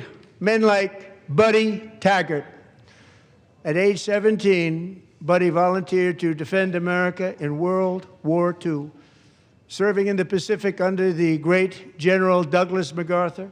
He fought bravely in the famous Battle of Manila, worked so hard. He was badly wounded and almost killed by enemy machine guns in Luzon. And 81 years ago this month, he liberated the largest internment camp in the Philippines, one of the largest anywhere in the world. Buddy earned many honors, including a Purple Heart and a Bronze Star, came home, started a family, and tonight he is in the gallery looking forward to July 4th, 2026, his 100th birthday.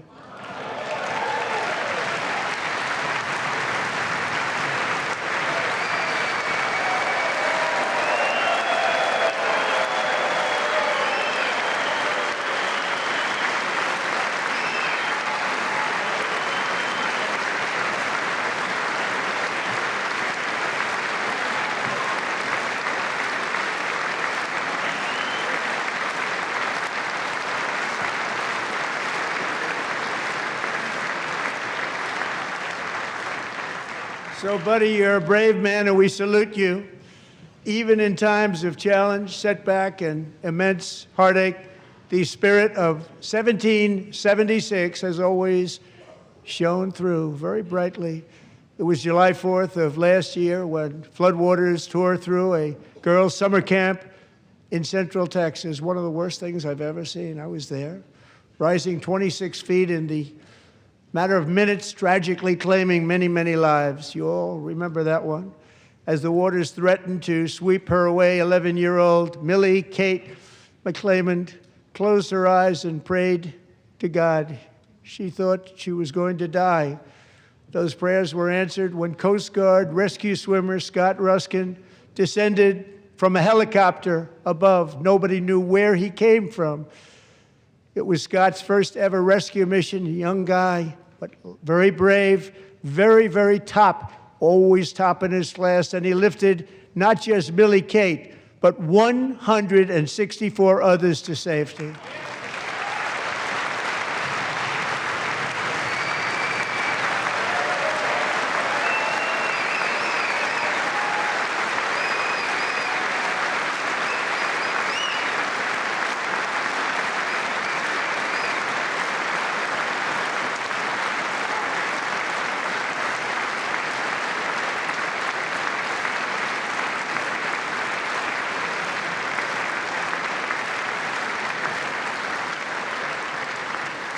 People watched Scott from a distance, and they couldn't believe what they were seeing. The winds were blowing, the rain was pouring, everything was going, and that rapid water, nobody's ever seen anything like it. They said, wow, that's something.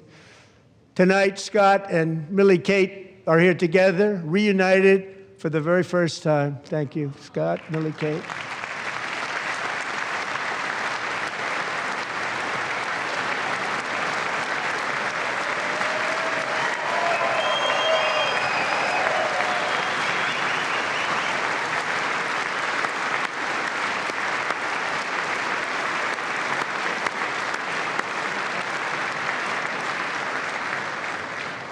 And Petty Officer Ruskin, I'm pleased to inform you that I am now awarding you the Legion of Merit for extraordinary heroism, which is what it was, extraordinary heroism. Thank you.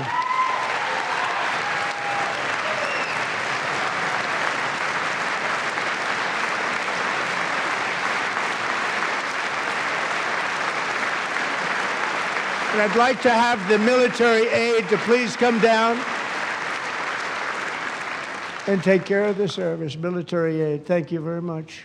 Take care of that very important service. Thank you very much. From 1776 to today, every generation of Americans has stepped forward to defend life, liberty, and the pursuit of happiness. And they're really doing it for the next generation. But now it's our turn. Together we're building a nation where every child has the chance to reach higher and go further, where government answers to the people, not the powerful, and where the interests of hardworking American citizens are always our first and ultimate concern.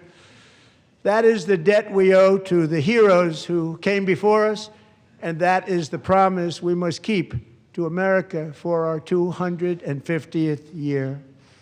Last year, I urged this Congress to begin the mission by passing the largest tax cuts in American history, and our Republican majorities delivered so beautifully. Thank you, Republicans.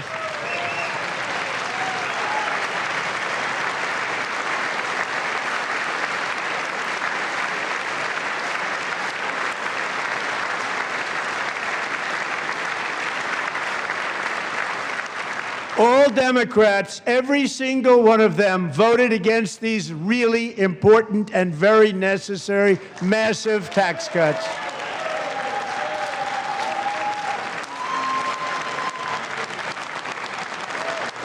They wanted large-scale tax increases to hurt the people instead. But we held strong, and with the great, big, beautiful bill, we gave you no tax on tips, no tax on overtime, and no tax on Social Security for our great seniors.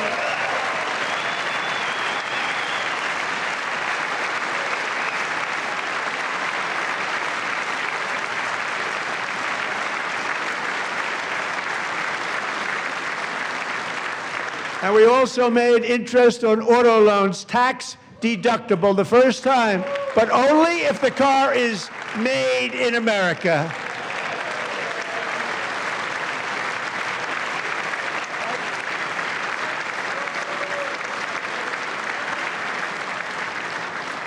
Recently in Pennsylvania, I met Megan Hemhauser, a devoted mom who's homeschools her children. Beautiful, 2 children, during the day while waiting tables at night as her husband works overtime operating very heavy equipment. Megan is here this evening, and she's happy to tell you that she is so much richer because with no tax on tips, no tax on overtime, and her expanded child tax credit done again by Republicans, Megan and her husband will take home more than $5,000 extra just for the year, cutting her tax bill in more than half.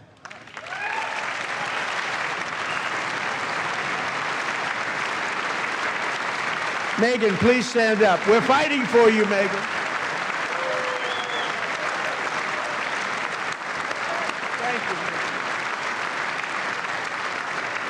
Thank you, Megan. We're fighting for you, Megan. Under our bill, parents like Megan can also activate their children's brand new Trump accounts. And I didn't name it. I did not name that.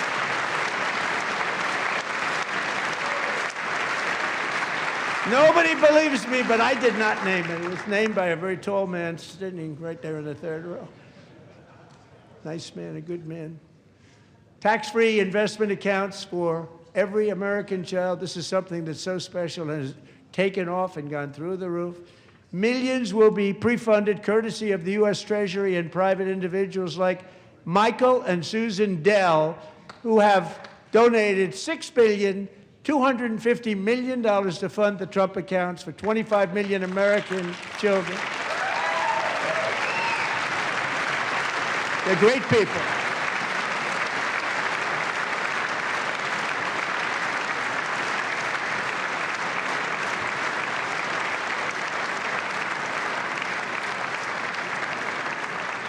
When I asked Michael Dell, how do you make all that money? He said, well, I just sat on my dorm in school, and I made computers, and I'd sell them to people.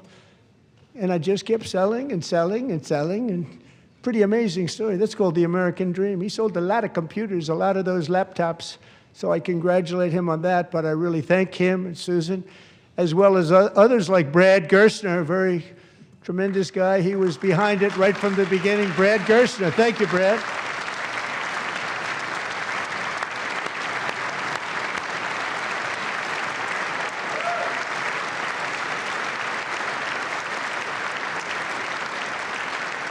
So with modest additional contributions, these young people's accounts could grow to over $100,000 or more by the time they turn 18. Think of it, how much money is that for somebody that started with nothing?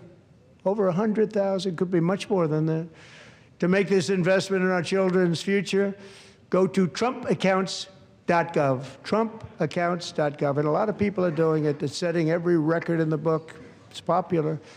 They knew what it was going to take. I'm so proud of them. I'm so proud of the people that got it started. And now it's just taken off. One of the primary reasons for our country's stunning economic turnaround, the biggest in history, where the Dow Jones broke 50,000 4 years ahead of schedule, and the S&P hit 7,000, where it wasn't supposed to do it for many years were tariffs.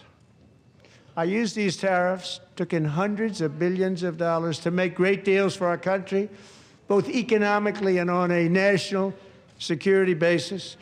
Everything was working well. Countries that were ripping us off for decades are now paying us hundreds of billions of dollars. They were ripping us so badly, you all know that. Everybody knows it. Even the Democrats know it. They just don't want to say it. And yet these countries are now happy, and so are we. We made deals. The deals are all done. And they're happy. They're not making money like they used to, but we're making a lot of money. There was no inflation, tremendous growth. And the big story was how Donald Trump called the economy correctly, and 22 Nobel Prize winners in economics didn't. They got it totally wrong. They got it really wrong. And then just 4 days ago, an unfortunate ruling from the United States Supreme Court. It just came down. It came down. Very unfortunate ruling. But the good news is that almost all countries and corporations want to keep the deal that they already made, right, Scott? Knowing that the legal power that I, as president, have to make a new deal could be far worse for them, and therefore they will continue to work along the same successful path that we had negotiated before the Supreme Court's unfortunate involvement. So despite the disappointing ruling, these powerful, country-saving, it's saving our country, the kind of money we're taking in, peace-protecting. Many of the wars I settled was because of the threat of tariffs. I wouldn't have been able to settle them without. Will remain in place under fully approved and tested alternative legal statutes. And they have been tested for a long time.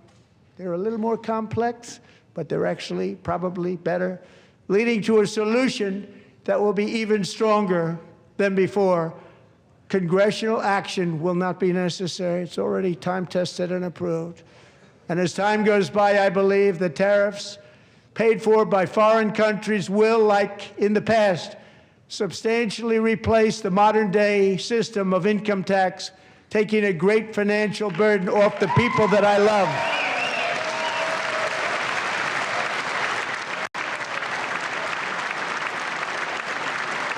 Right?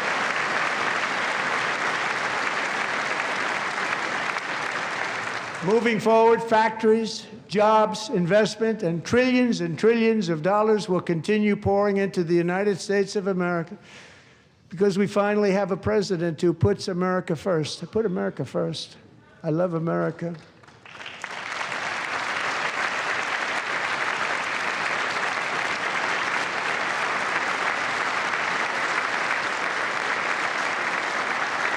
For decades before I came along, we had the exact opposite.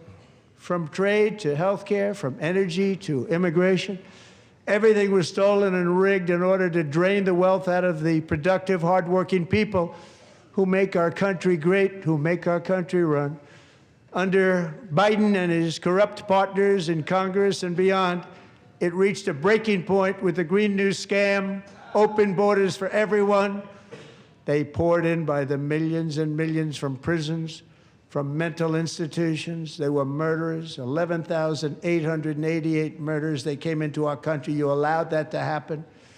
And record-setting inflation that cost the typical family $34,000 in just a speck of time. Now the same people in this chamber who voted for those disasters suddenly used the word affordability, a word. They just used it. Somebody gave it to them, knowing full well that they caused and created the increased prices that all of our citizens had to endure. You caused that problem. You caused that problem.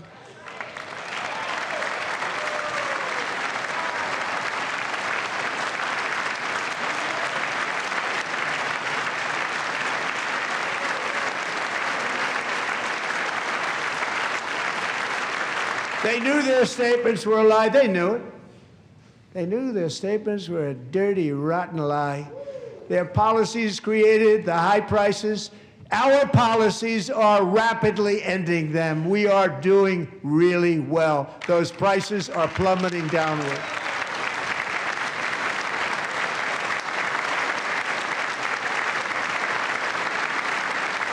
The price of eggs is down 60%. Madam Secretary, thank you. The cost of chicken, butter, fruit, hotels, automobiles, rent is lower today than when I took office by a lot. And even beef, which was very high, is starting to come down significantly. Just hold on a little while, we're getting it down. And soon you will see numbers that few people would think were possible to achieve just a short time ago. Nobody can believe when they see the kind of numbers, and especially energy, when they see energy going down to numbers like that, they cannot believe it. It's like another big tax cut. I'm also confronting one of the biggest ripoffs of our times, the crushing cost of health care caused by you. Since the passage of the Unaffordable Care Act, sometimes referred to as Obamacare, big insurance companies have gotten rich. It was meant for the insurance companies, not for the people.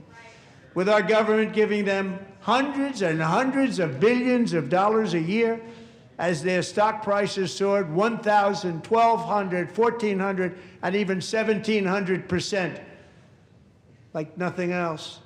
That's why I introduced the great health care plan. I want to stop all payments to big insurance companies and instead give that money directly to the people so they can buy their own health care, which will be better health care at a much lower cost.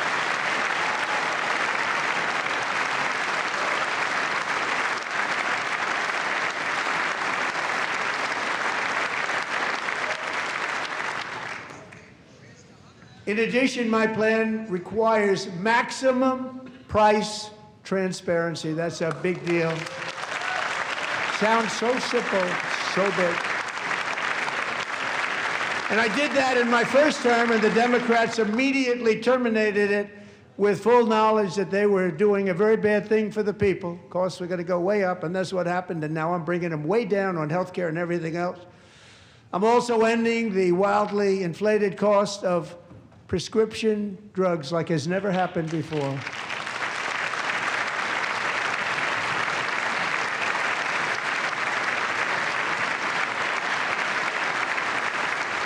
Other presidents tried to do it, but they never could. They tried. Most didn't try, actually. But they tried. They said they tried. They couldn't do it. They didn't even come close. They were all talk and no action, but I got it done. Under my just enacted most favored nation agreements, Americans who have for decades paid by far the highest prices of any nation anywhere in the world for prescription drugs will now pay the lowest price anywhere in the world for drugs. Anywhere, the lowest price.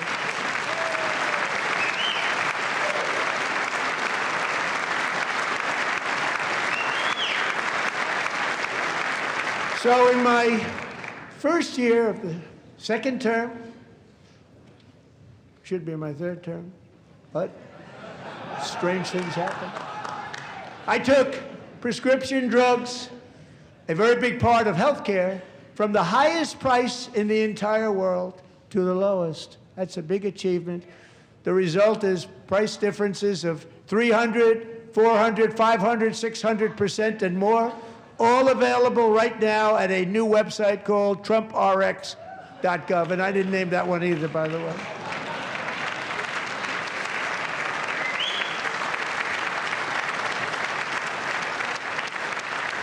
And here tonight is the very first customer ever to get that big discount, and it is big, Catherine Rayner. For 5 years, she and her husband have struggled with infertility, and they turned to IVF. One drug has been costing Catherine $4,000 to purchase, but a few weeks ago, she logged onto the TrumpRx website and got that same drug that cost $4,000, got it for under $500. A reduction of much more, actually, than $3,500. Catherine, we are all praying for you, and you're going to be a great mom.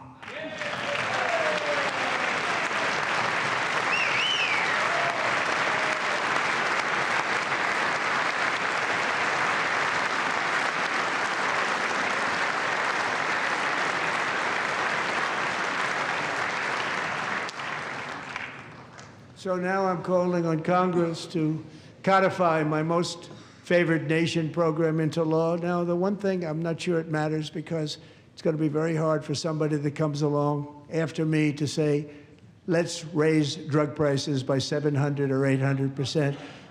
But John and Mike, if you don't mind, codify it anyway. They may do it. Codify it anyway. Thank you. Many Americans are also concerned that energy demand from AI data centers could unfairly drive up their electric utility bills. Tonight, I'm pleased to announce that I have negotiated the new Ratepayer Protection Pledge. You know what that is? We're telling the major tech companies that they have the obligation to provide for their own power needs. They can build their own power plants as part of their factory so that no one's prices will go up. And in many cases, prices of electricity will go down for the community and very substantially down. This is a unique strategy never used in this country before. We have an old grid. It could never handle the kind of numbers, the amount of electricity that's needed. So I'm telling them they can build their own plant. They're going to produce their own electricity. It will ensure the company's ability to get electricity while at the same time lowering prices of electricity for you, and could be very substantial for all of you cities and towns. You're going to see some good things happen over the next number of years. Another pillar of the American dream that has been under attack is home ownership. With us tonight is Rachel Wiggins, a mom of two from Houston. She placed bids on 20 homes and lost all of those bids to gigantic investment firms that bypassed inspection, paid all cash, and turned those houses into rentals, stealing away her American dream. She was devastated. Stories like this are why last month I signed executive order to ban large Wall Street investment firms from buying up in the thousands single-family homes.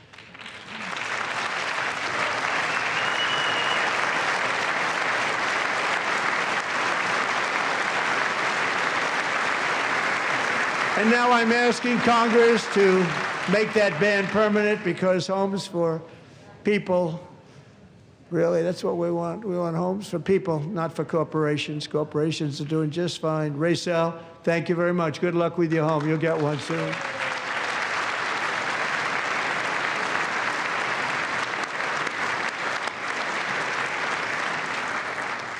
We're also working to make it easier for Americans to save for retirement.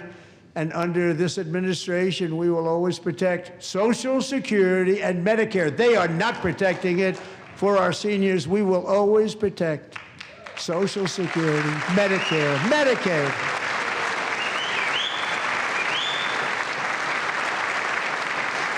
Since I took office, the typical 401k balance is up by at least $30,000. That's a lot of money. We have millions and millions of people, because the stock market has done so well, setting all those records. Your 401ks are way up. Yet half of all of working Americans still do not have access to a retirement plan with matching contributions from an employer. To remedy this gross disparity, I'm announcing that next year my administration will give these often forgotten American workers, great people, the people that built our country, access to the same type of retirement plan offered to every federal worker. We will match your contribution with up to $1,000 each year. As we ensure that all Americans can profit from a rising stock market, let's also ensure that members of Congress cannot corruptly profit from using insider information.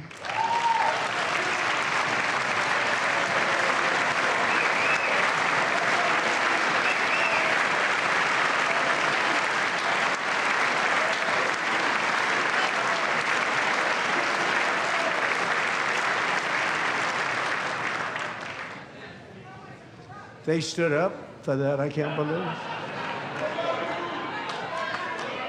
I can't believe it. Did Nancy Pelosi stand up if she's here? Doubt it. Pass the Stop Insider Trading Act without delay.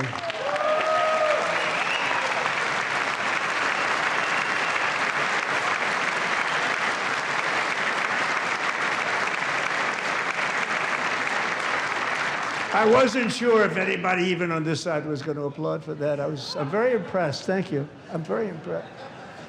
But when it comes to the corruption that is plundering, it's plundering America.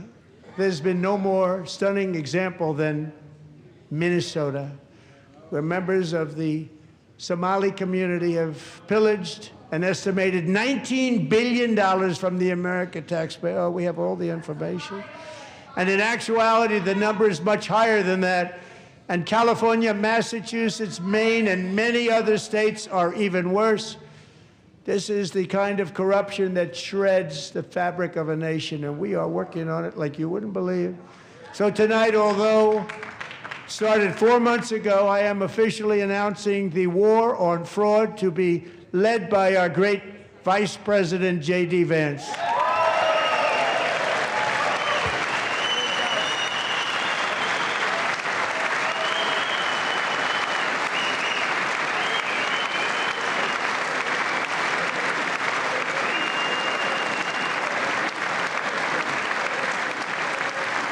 We'll get it done. And if we're able to find enough of that fraud, we will actually have a balanced budget overnight. It'll go very quickly. That's the kind of money you're talking about. We'll balance our budget. The Somali pirates who ransacked Minnesota remind us that there are large parts of the world where bribery, corruption, and lawlessness are the norm, not the exception. Importing these cultures through unrestricted immigration and open borders brings those problems right here to the USA. And it is the American people who pay the price in higher medical bills, car insurance rates, rent, taxes, and perhaps most importantly, crime. We will take care of this problem. We're going to take care of this problem. We are not playing games. Delilah.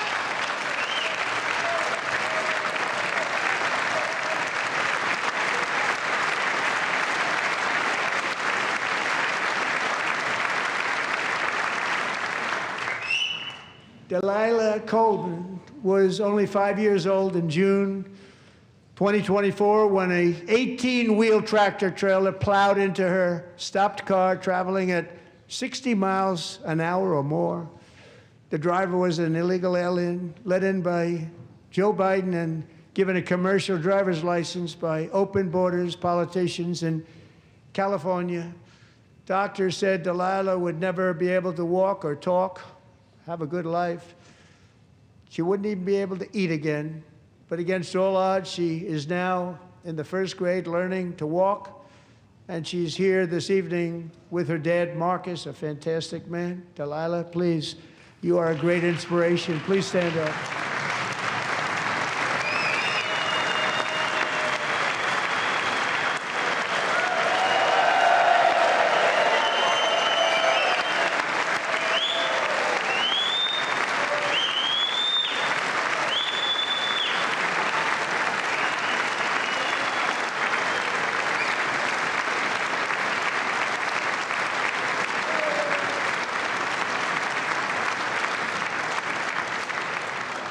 Thank you, Delilah.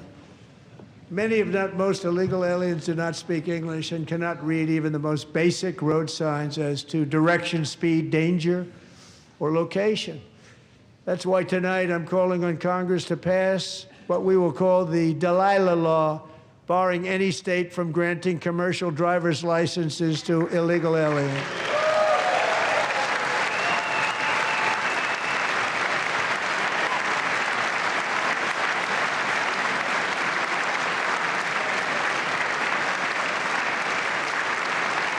And yesterday, as you probably saw at the White House, I hosted a ceremony with Americans who lost their treasured loved ones to the scourge of illegal immigration. People came into our country, how we allowed this to happen with our open borders.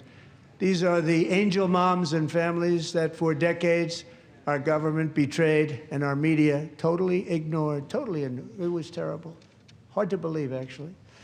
In 2023, a 16-year-old high school cheerleader named Elizabeth Medina was supposed to perform in her town's Christmas parade, but she never arrived. Her mother, Jacqueline, went home to look for her, and she found her lying dead in a bathtub, bleeding profusely after being stabbed 25 times.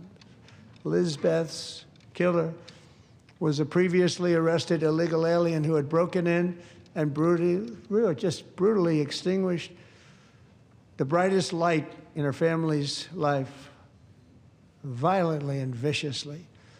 Her heartbroken mother is in the gallery to remind everyone in this chamber exactly why we are deporting illegal alien criminals to our country at record numbers, and we're getting them the hell out of here fast. We don't want them.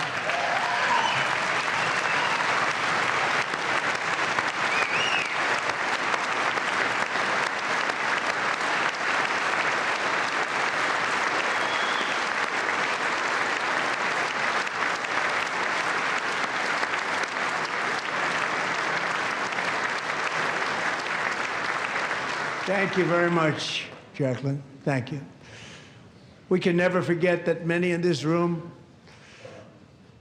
not only allowed the border invasion to happen before I got involved, but indeed they would do it all over again if they ever had the chance. If they ever got elected, they would open up those borders to some of the worst criminals anywhere in the world.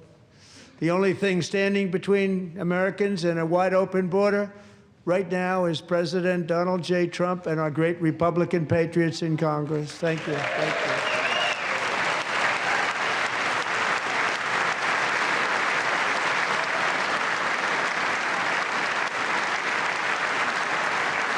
As we speak, Democrats in this chamber have cut off all funding for the Department of Homeland Security. It's all cut off. It's all cut off. They have instituted another Democrat shutdown, the first one costing us 2 points on GDP. 2 points we lost on GDP, which probably made them quite happy, actually. Now they have closed the agency responsible for protecting Americans from terrorists and murderers.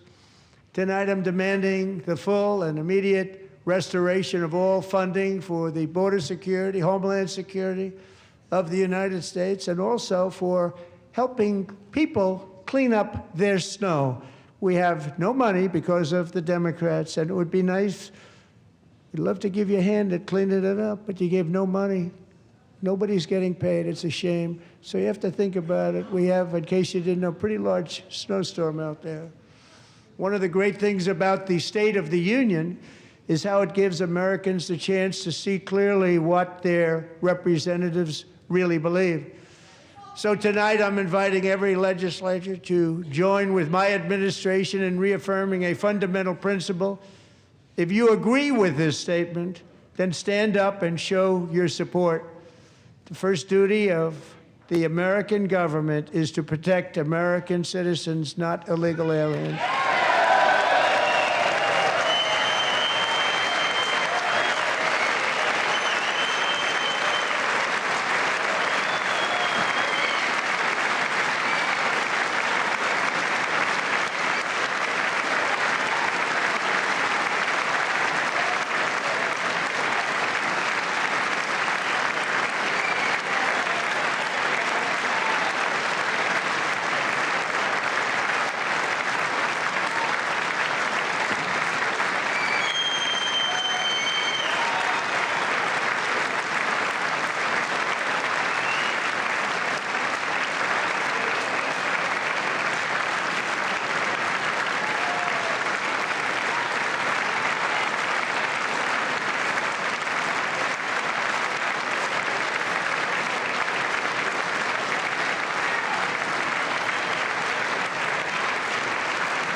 Isn't that a shame? You should be ashamed of yourself not standing up.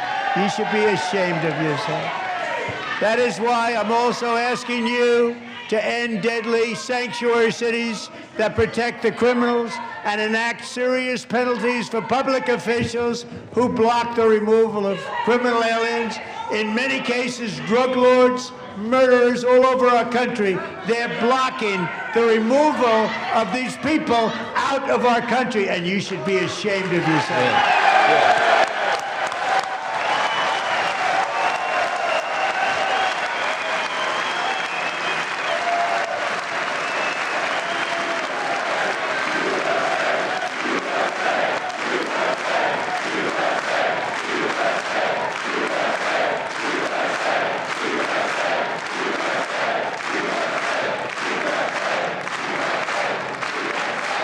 And perhaps most importantly, I'm asking you to approve the Save America Act.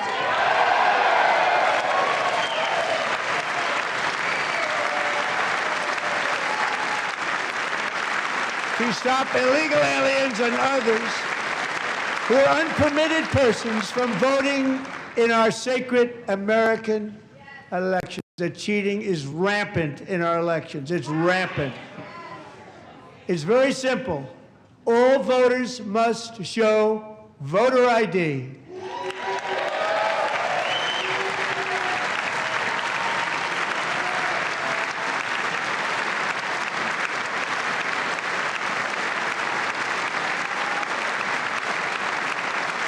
All voters must show proof of citizenship in order to vote.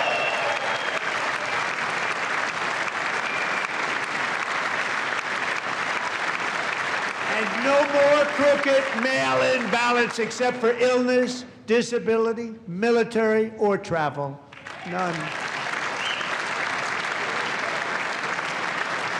And this should be an easy one. And by the way, it's polling at 89%, including Democrats. 89%.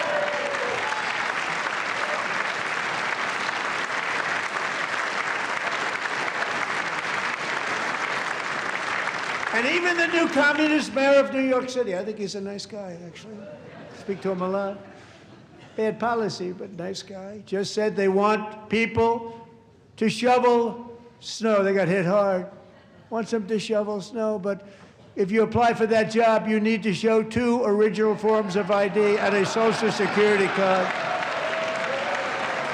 Yet they don't want identification for the greatest privilege of them all, voting in America. No, it's no good.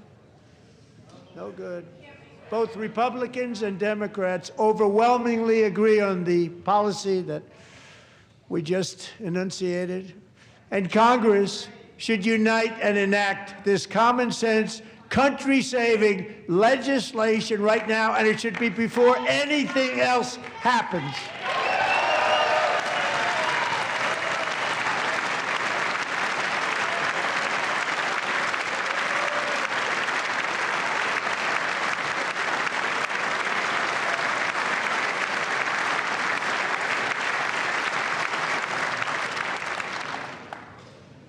And the reason they don't want to do it, why would anybody not want voter ID? One reason, because they want to cheat. There's only one reason. They make up all excuses. They say it's racist. They come up with things you almost say, what imagination they have. They want to cheat. They have cheated. And their policy is so bad that the only way they can get elected is to cheat. And we're going to stop it. We have to stop it, John.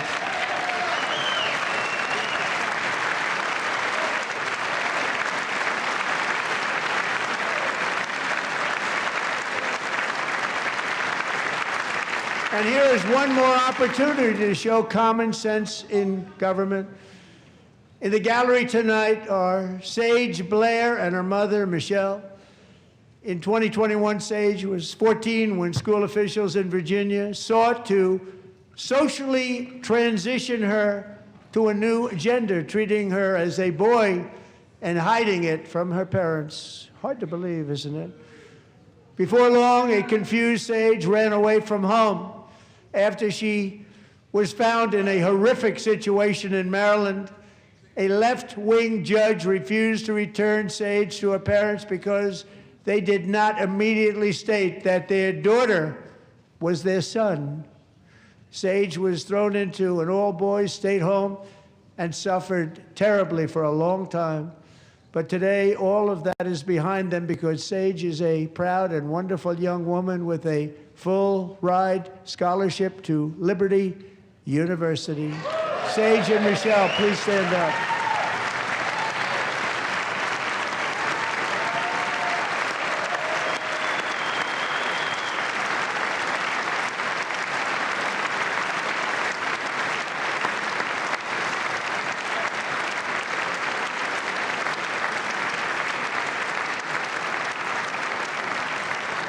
And thank you for your great bravery. And who can believe that we're even speaking about things like this? 15 years ago, if somebody was up here and said that, they'd say, what's wrong with him?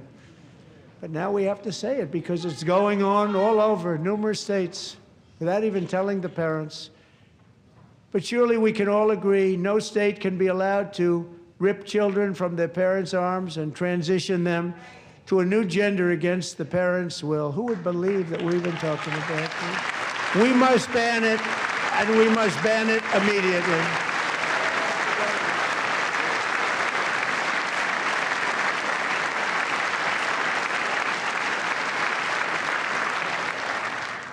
Look, nobody stands up. These people are crazy, I'm telling you.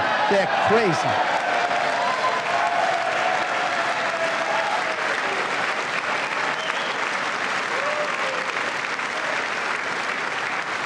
Amazing. Boy, oh boy. We're lucky we have a country. With people like this, Democrats are destroying our country, but we've stopped it just in the nick of time, didn't we?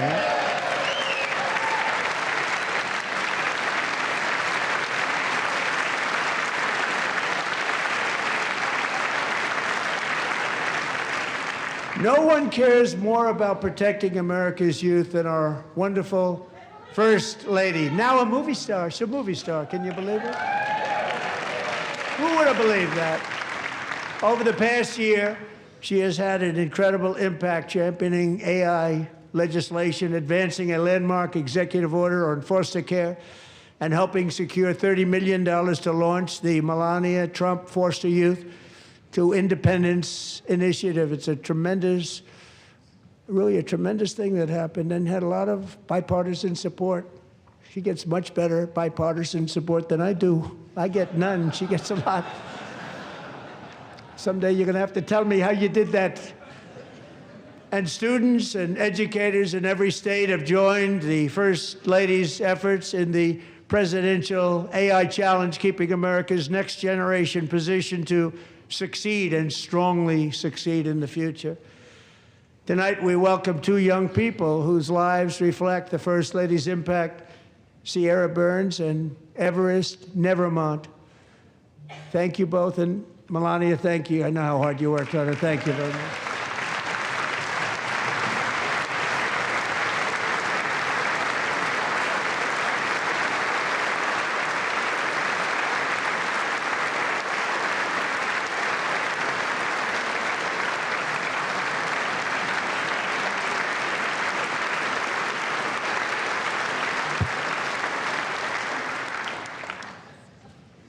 I'm very proud to say that during my time in office, both the first 4 years and in particular this last year, there has been a tremendous renewal in religion, faith, Christianity, and belief in God. Tremendous renewal.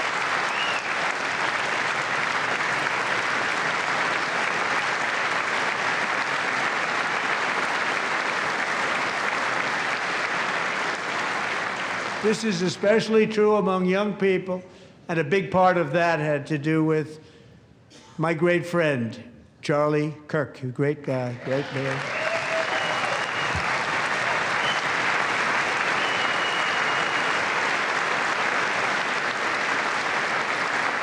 So last year, Charlie was violently murdered by an assassin and martyred, really martyred for his beliefs.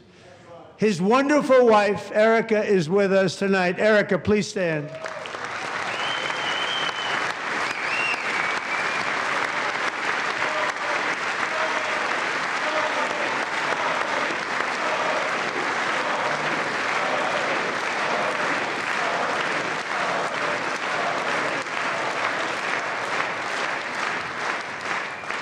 Thank you, Erica. Been through a lot. In Charlie's memory, we must all come together to reaffirm that America is one nation under God, and we must totally reject political violence of any kind.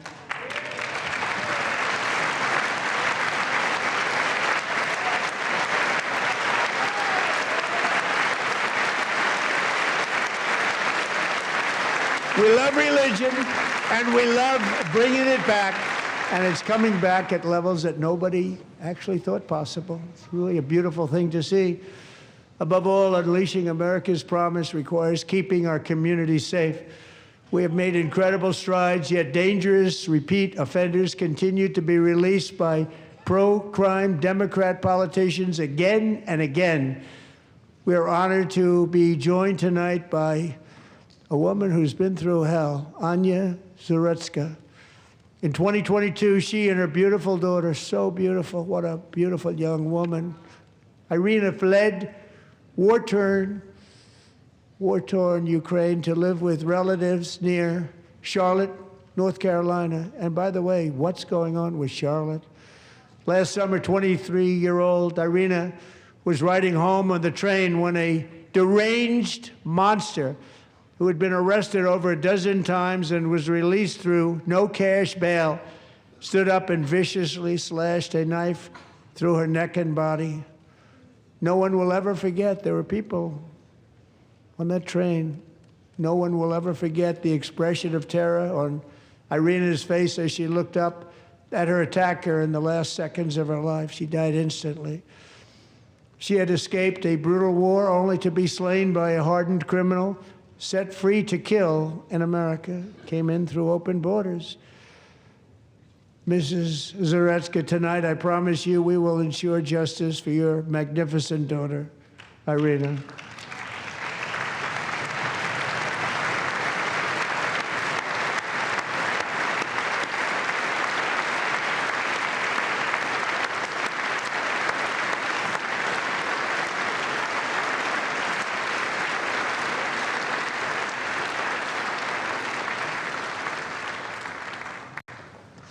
How do you not stand? How do you not stand? I'm asking this Congress to pass tough legislation to ensure that violent and dangerous repeat offenders are put behind bars, and importantly, that they stay there.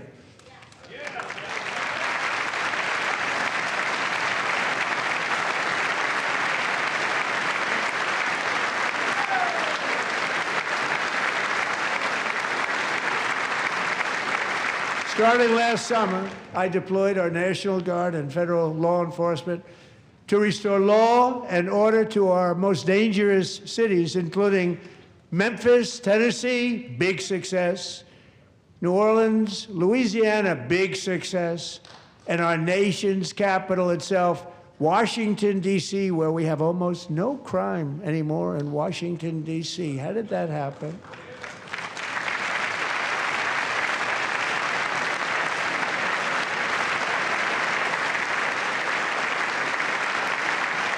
In fact, crime in Washington is now at the lowest level ever recorded, and murders in D.C. this January were down close to 100% from a year ago.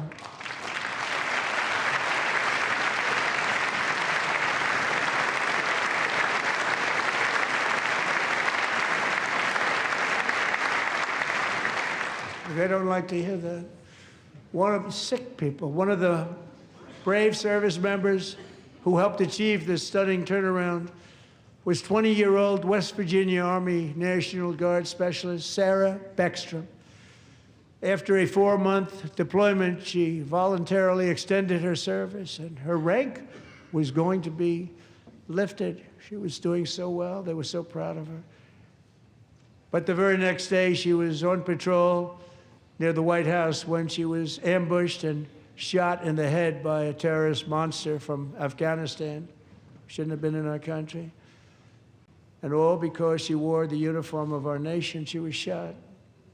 He traveled here because he didn't like people wearing our uniform. He was sick and deranged, shouldn't have been in our country.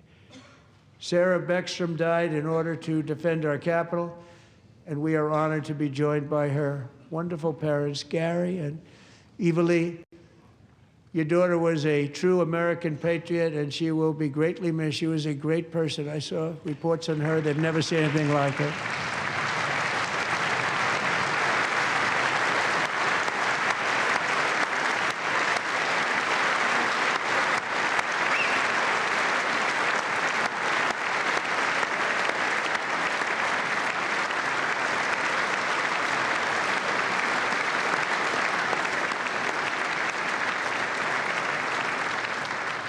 So sorry. Thank you very much.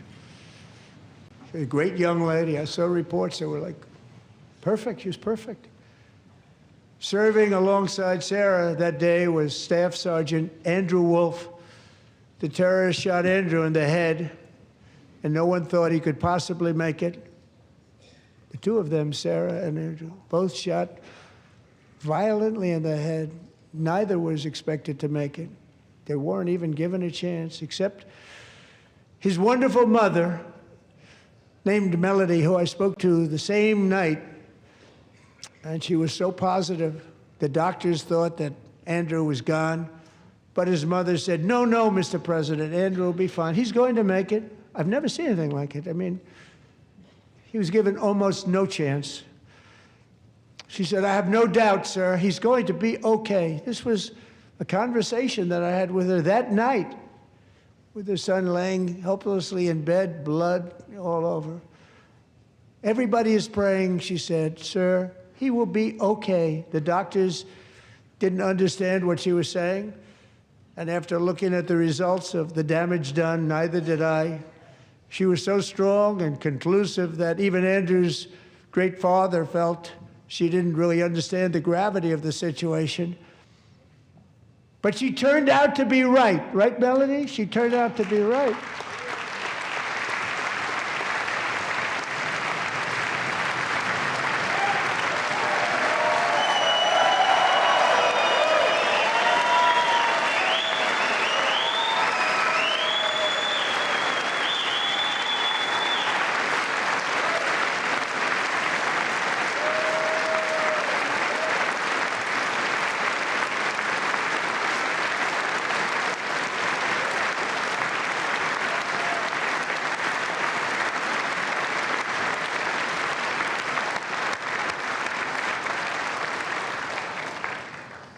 Amazing, actually.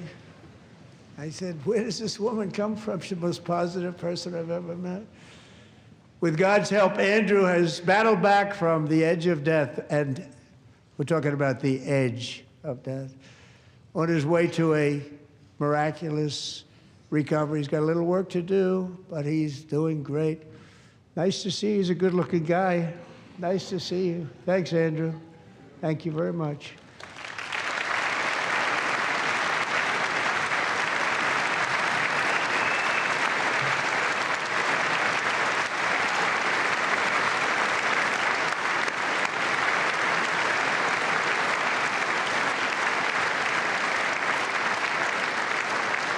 So, Andrew, while you're up, now I'm going to ask a highly respected General James Seward to present Staff Sergeant Andrew Wolf and the great family of Sarah Beckstrom with the award created by our late, great President George Washington himself. It's called the Purple Heart.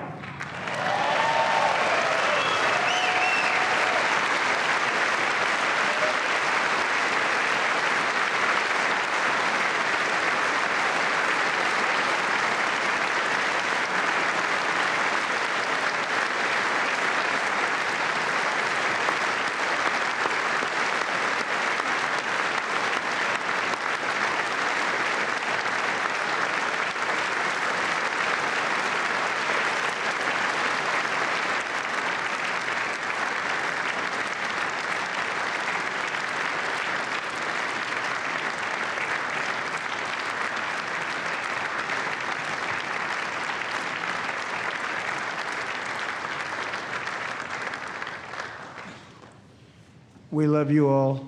Love you. We're proudly restoring safety for Americans at home, and we are also restoring security for Americans abroad. Our country has never been stronger. My first 10 months, I ended 8 wars, including Cambodia. Isn't it funny? You're sick people. Cambodia and Thailand, Pakistan and India.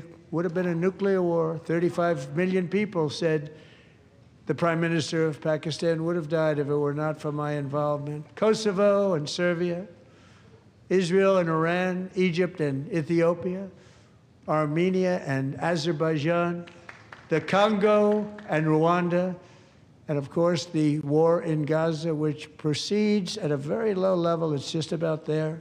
And I want to thank Steve Witkoff and Jared Kushner for your help. Thank you, Steve. Thank you, Jared.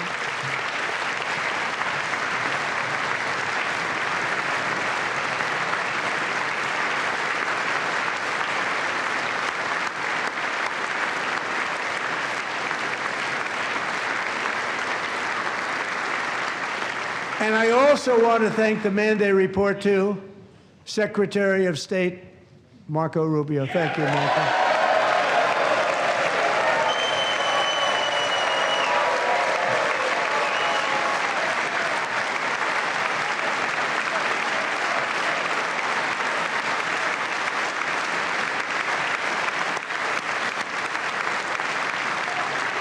People don't like you.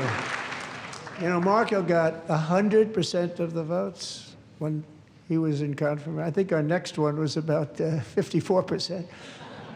And some of the Democrats are now saying, I can't believe we approved that guy. And he said it's an honor that they feel that way, right, Marco?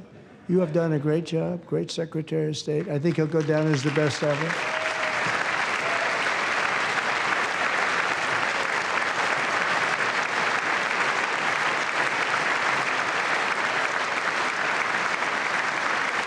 Under the ceasefire I negotiated, every single hostage, both living and dead, has been returned home. Can you believe that?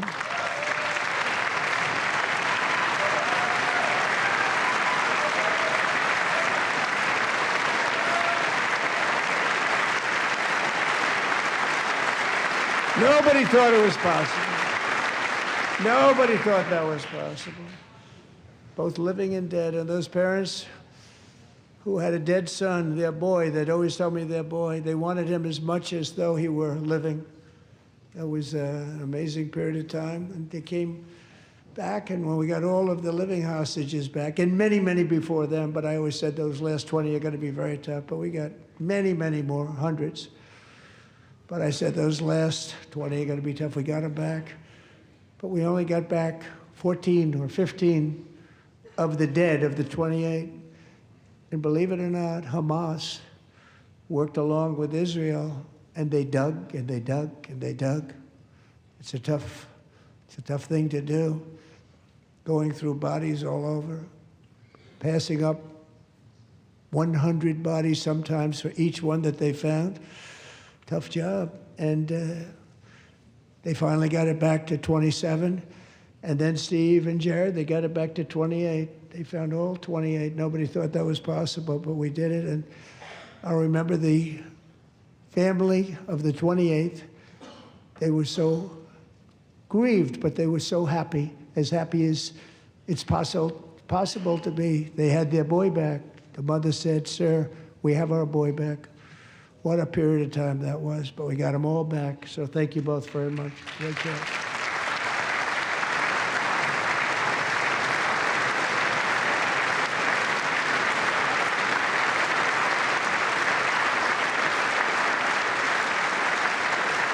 And we're working very hard to end the 9th war, the killing and slaughter between Russia and Ukraine, where 25,000 soldiers are dying each and every month. Think of that, 25,000 soldiers are dying a month. A war which would have never happened if I were president, would have never happened. As president, I will make peace wherever I can, but I will never hesitate to confront threats to America wherever we must. That's why in a breakthrough operation last June, the United States military obliterated Iran's nuclear weapons program with an attack on Iranian soil known as Operation Midnight Hammer.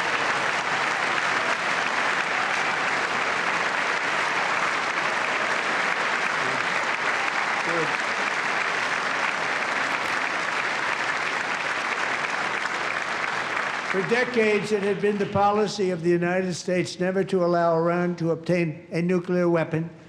Many decades.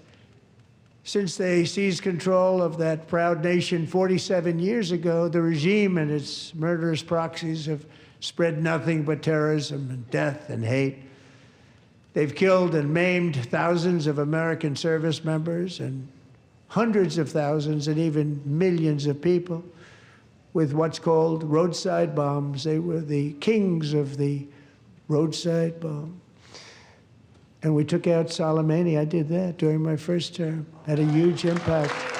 He was the father of the roadside bomb.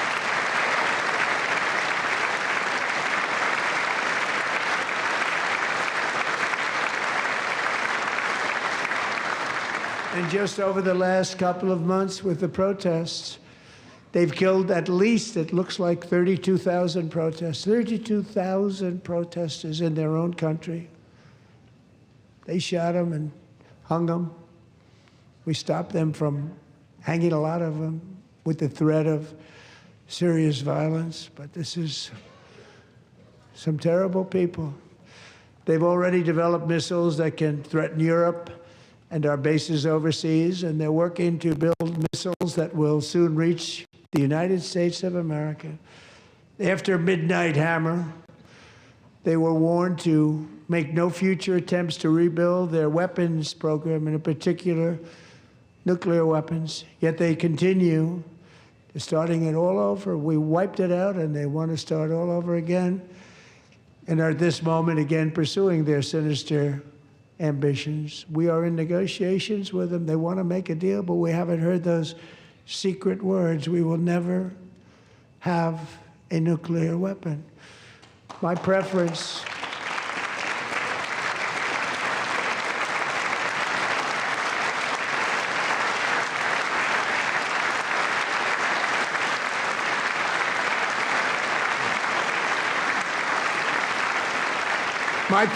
is to solve this problem through diplomacy.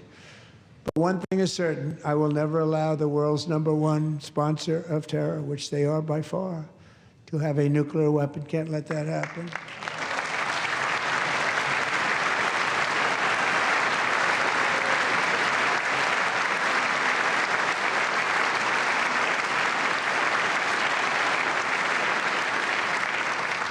And no nation should ever doubt America's resolve. We have the most powerful military on earth. I rebuilt the military in my first term. We're going to continue to do so. Also, we just approved a $1 trillion budget. We have no choice. We have to be strong, because hopefully we will seldom have to use this great power that we built together. It's really called peace through strength, and it's been very, very effective.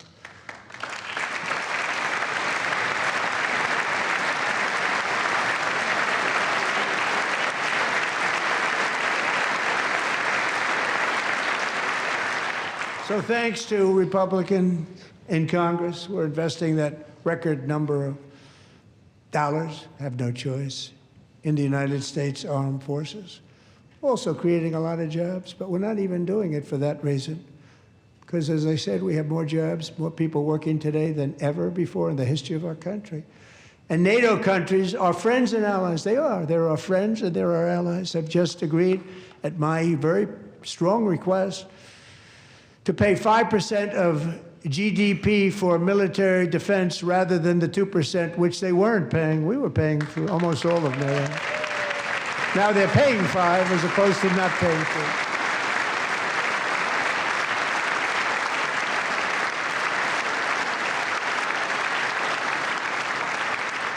And getting that 5% was something which everyone said would never be done, could not happen. We got it really easily with one meeting. And big difference between 2% that's not paid. We were paying the freight of many of them. Very few were paid up. Now 5%, then they're paid. And everything we send over to Ukraine is sent through NATO, and they pay us in full. They pay us totally in full. Every branch of our armed forces is setting records for recruitment. This is so exciting. and every service member recently.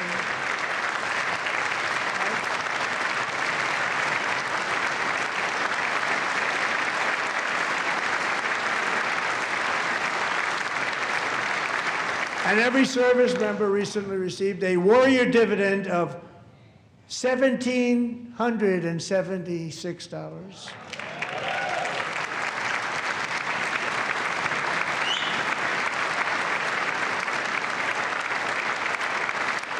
You know, they put it on my desk. We got the money from tariffs and other things, a lot of money we have. We have much more money than people understand. Have to rebuild that program a little bit, but it won't take long. But we got the money, and it was $1,775, and they wanted my approval. And I said, what's the number? $1,775. I said, wait a minute, for $1 more we can have $1,776. It's going to... I said, we're going to figure that. I never asked anybody if we could afford it. $1 more. I said, $1,776. And I said, that's good. And I'll tell you what, our military, that was 4 months ago, our military, I never see a person in the military that doesn't thank me for it, so we're honored to do it. They deserve it. And we call it 1776. It was great. And we love our military. We love our law enforcement. We love our firemen. You know, the firemen don't get mentioned enough. We love our firemen. We're also...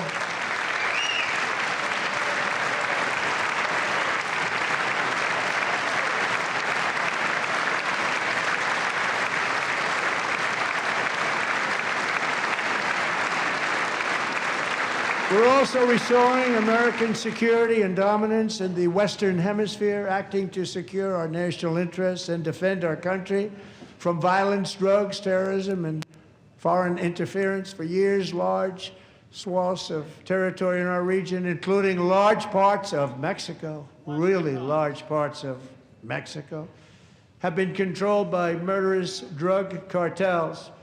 That's why I designated these cartels as foreign terrorist organizations, and I declared illicit fentanyl as a weapon of mass destruction.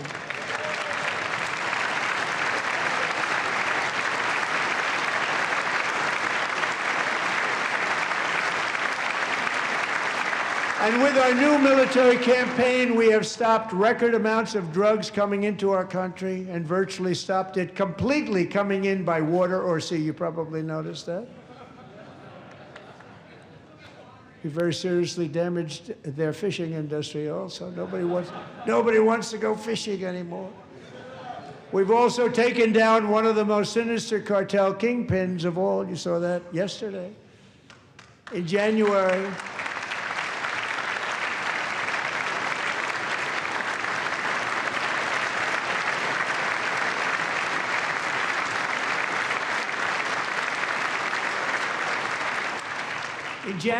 elite American warriors carried out one of the most complex, spectacular feats of military competence and power in world history. No one's seen anything like it. Foreign leaders, I won't tell you who, called me and they said, very impressive, very impressive.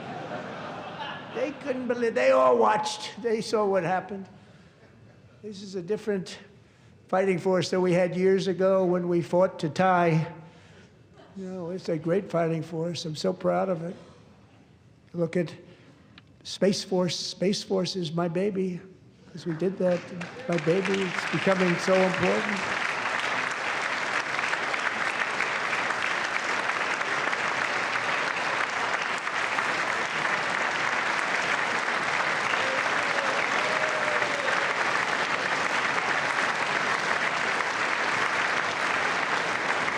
And America's armed forces overwhelmed all defenses and utterly defeated an enemy, good fighters, to end the reign of outlaw dictator Nicolas Maduro and bring him to face American justice.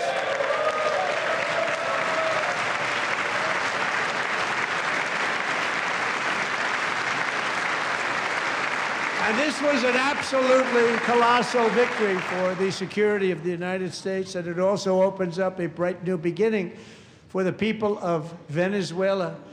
We're working closely with the new president of Venezuela, Delcy Rodriguez, to unleash extraordinary economic gains for both of our countries and to bring new hope to those who have suffered so terribly. They really did suffer. With us tonight is Alejandro Gonzalez. She grew up in a tight-knit Venezuelan family and was especially close to her beloved uncle Enrique. But after Enrique ran for office and opposed Maduro, he was kidnapped by Maduro's security forces and thrown into the regime's really infamous prison in Caracas. Alejandro feared she would never see her uncle again. She feared for her own life also. But since the raid, we have worked with the new leadership, and they have ordered the closure of that vile prison and released hundreds of political prisoners already, with more to come. Alejandro, I'm pleased to inform you that not only has your uncle been released, but he is here tonight. We brought him over to celebrate his freedom with you in person. Enrique, please come down.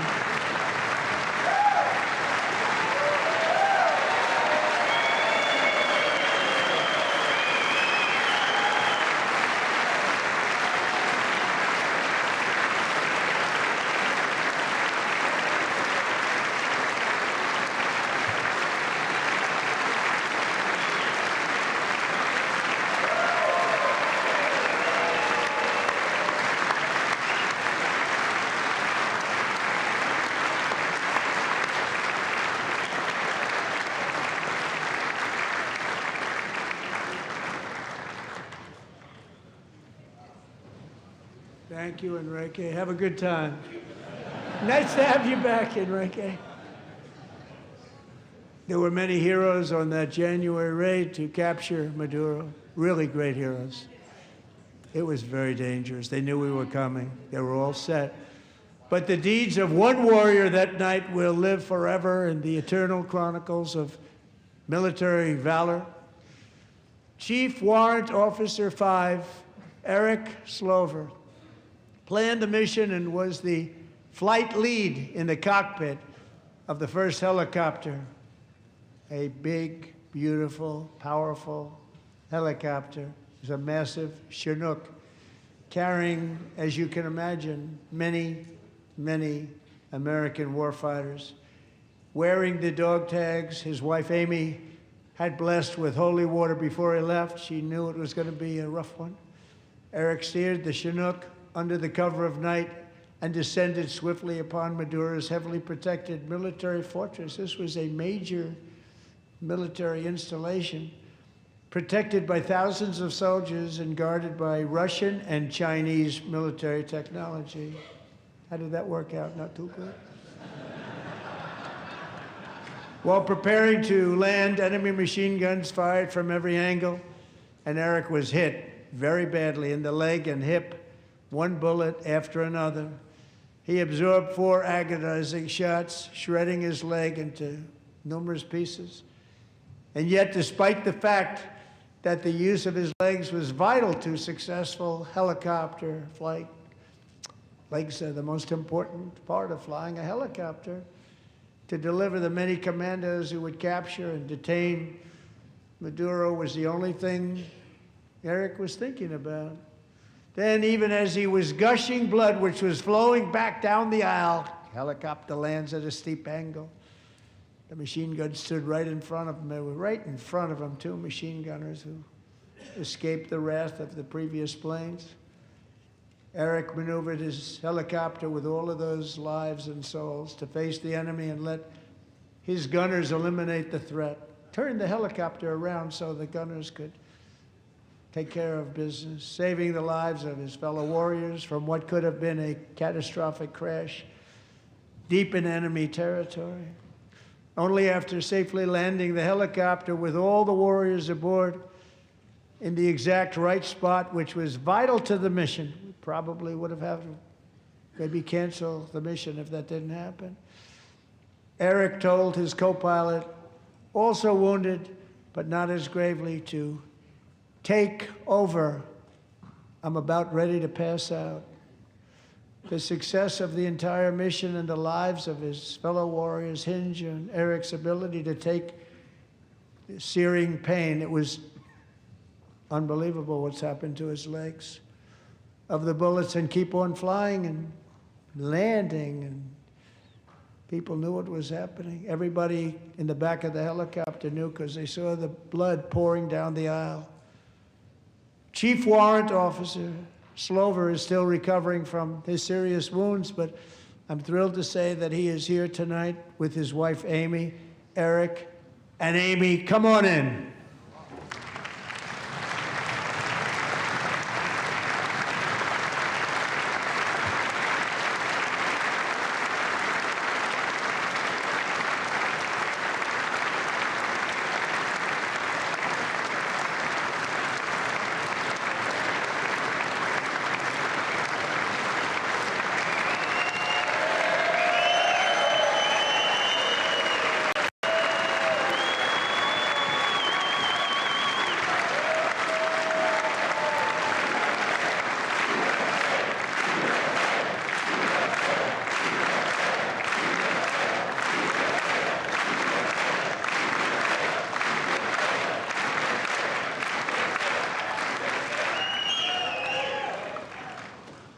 So we have a surprise for Eric and Amy. In recognition of Eric's actions above and beyond the call of duty, I would now like to ask General Jonathan Braga to present Chief Warrant Officer Soave with our nation's highest military award, the Congressional Medal of Honor.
Well, thank you very much, Eric and Amy.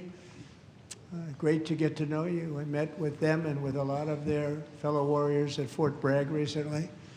You notice the name Fort Bragg, we have it back, we brought it back. We won the First World War with it, the Second World War with it, and then they decided to change the name. So we changed it back. Everybody wanted to change back too. And 10 of Eric's fellow warriors from that incredible night of victory will also be receiving medals at a private ceremony that will soon be held at the White House. And Eric will be there. Thank you.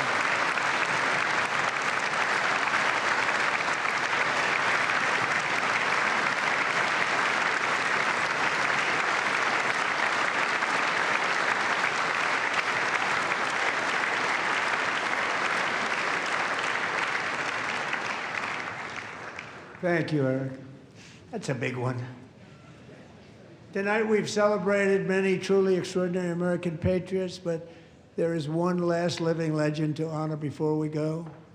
He is one more heroic American aviator, Navy fighter pilot. Royce Williams served in World War II, Korea, Vietnam, flying more than 220 missions.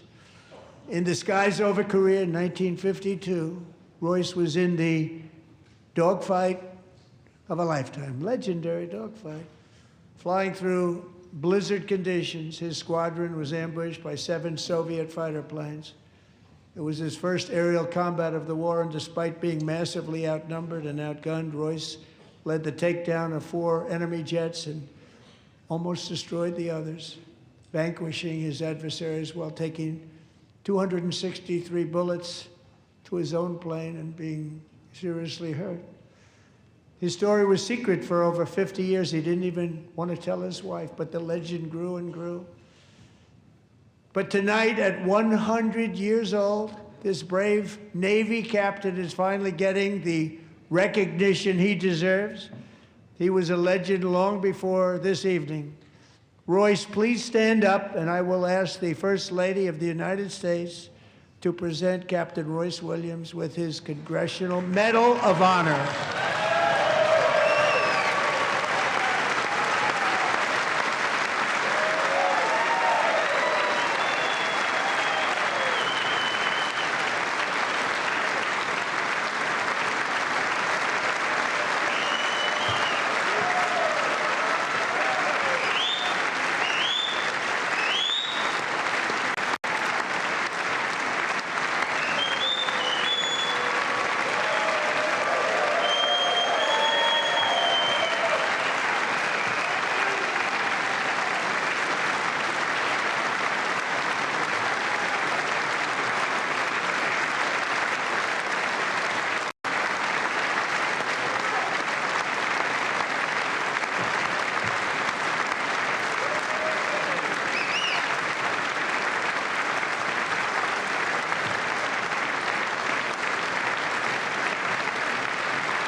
Royce, and thank you, Eric.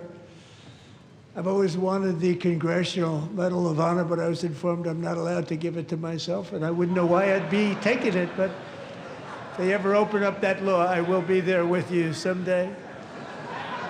But you know, that's our highest honor, Congressional Medal of Honor, and that's a big thing, and it's an honor to be in the same room with you. Thank you both very much, Eric. Thank you.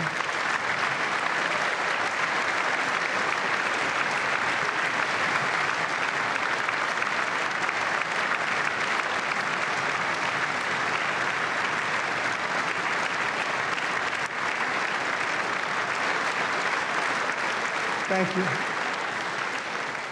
250 years is a long time in the life of a nation, but in another sense, it's really a mere moment in the eye of history.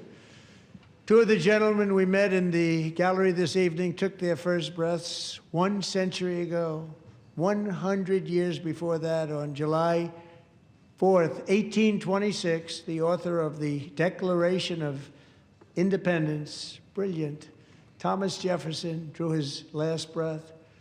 Just a single long human lifespan separates the giants who declared and won our independence from the heroes who stand among us tonight. Everything our nation has done, everything we have achieved, has been the work of those few great lifetimes. In those brief chapters, Americans built this nation from 13 humble colonies into the pinnacle of human civilization and human freedom, the strongest, wealthiest, most powerful, most successful nation in all of history. Americans ventured out across the daunting and dangerous continent. We carved paths through an unforgiving wilderness, settled a boundless frontier, and tamed the beautiful but very, very dangerous Wild West. From empty marshes and wide open plains, we raised up the world's greatest cities. Together, we mastered the world's mightiest industries and shattered history's monstrous tyrannies. And we liberated millions from the chains of fascism, communism, oppression, and terror. Americans lifted humanity into the skies on the wings of aluminum and steel. And then we launched mankind into the stars on rockets powered by sheer American will and unyielding American pride. We wired the globe with our ingenuity. We captivated the planet with American culture. And now we are pioneering the next great American breakthroughs that will change the entire world. All of this and so much more is the enduring legacy, unmatched glory of the hardworking patriots who built and defended this country and who still carry the hopes and freedoms on all of humanity's backs. For years they were forgotten, betrayed, and cast aside, but that great betrayal is over and they will never be forgotten again, because when the world needs courage, daring, vision, and inspiration, it is still turning to America. And when God needs a nation to work his miracles, he knows exactly who to ask. There is no challenge Americans cannot overcome, no frontier too vast for us to conquer, no dream too bold for us to chase, no horizon too distant for us to claim. For our destiny is written by the hand of providence, and these first 250 years were just the beginning. From the rugged border towns of Texas to the heartland villages of Michigan, from the sun-kissed shores of Florida to the endless fields of the Dakotas, and from the historic streets of Philadelphia to right here in our nation's capital, Washington, D.C., the golden age of America is upon us. The revolution that began in 1776 has not ended. It still continues because the flame of liberty and independence still burns in the heart of every American patriot. And our future will be bigger, better, brighter, bolder, and more glorious than ever before. Thank you, God bless you, and God bless America.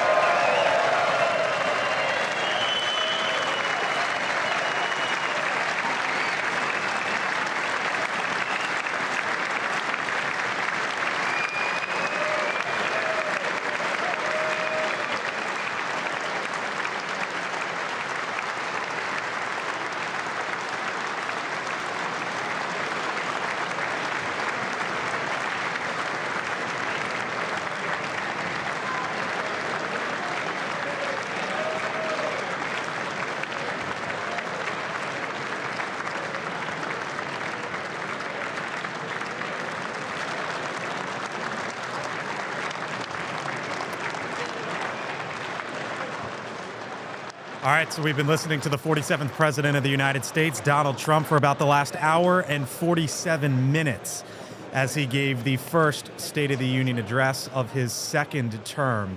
The president's about to leave the well of the House, the House chamber there.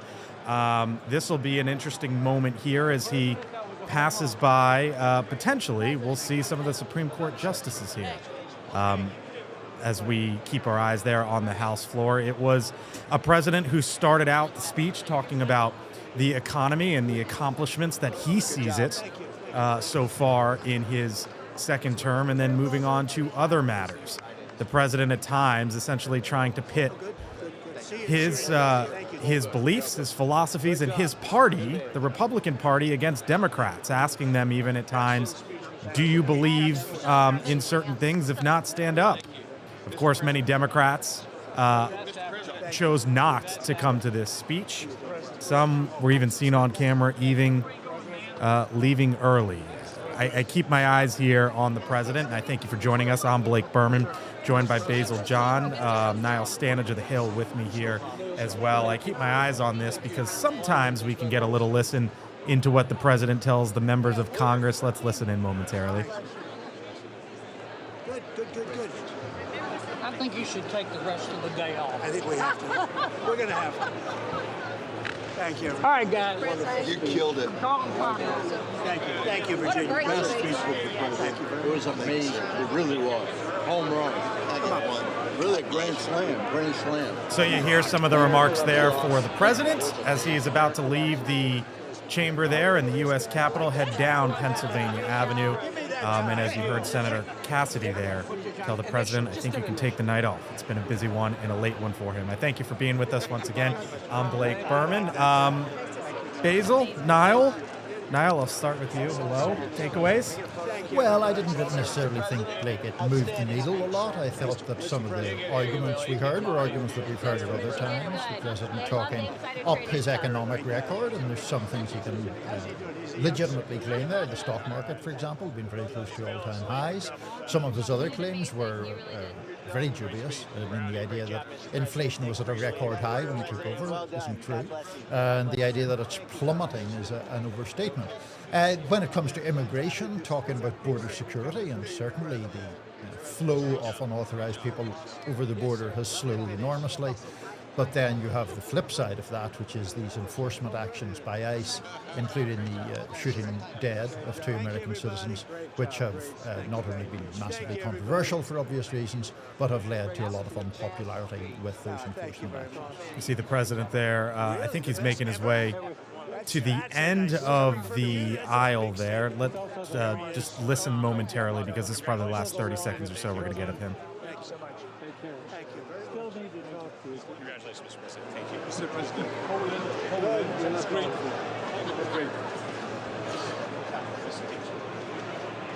And away he goes, Basil. And now, among the many questions, what next? Donald Trump will be, of course, in Corpus Christi, Texas on Friday. He also has a major decision before him as it relates to the massive military buildup off the coast of Iran. I mean, I feel like a lot of this ends up placating back off of The chair declares the joint session of the two houses now dissolved. Speaker Mike Johnson just dismissed everyone as is appropriate. I mean, it's interesting to see, because I mean, he touched on what I feel like many people expected him to talk about. He directed his comments towards Democrats, towards the Supreme Court, those that he feel like had put him, quote unquote, in a disadvantaged spot, but he was able to persevere, as he seemed to reiterate throughout his speech over the almost 2 hours that he was speaking on this.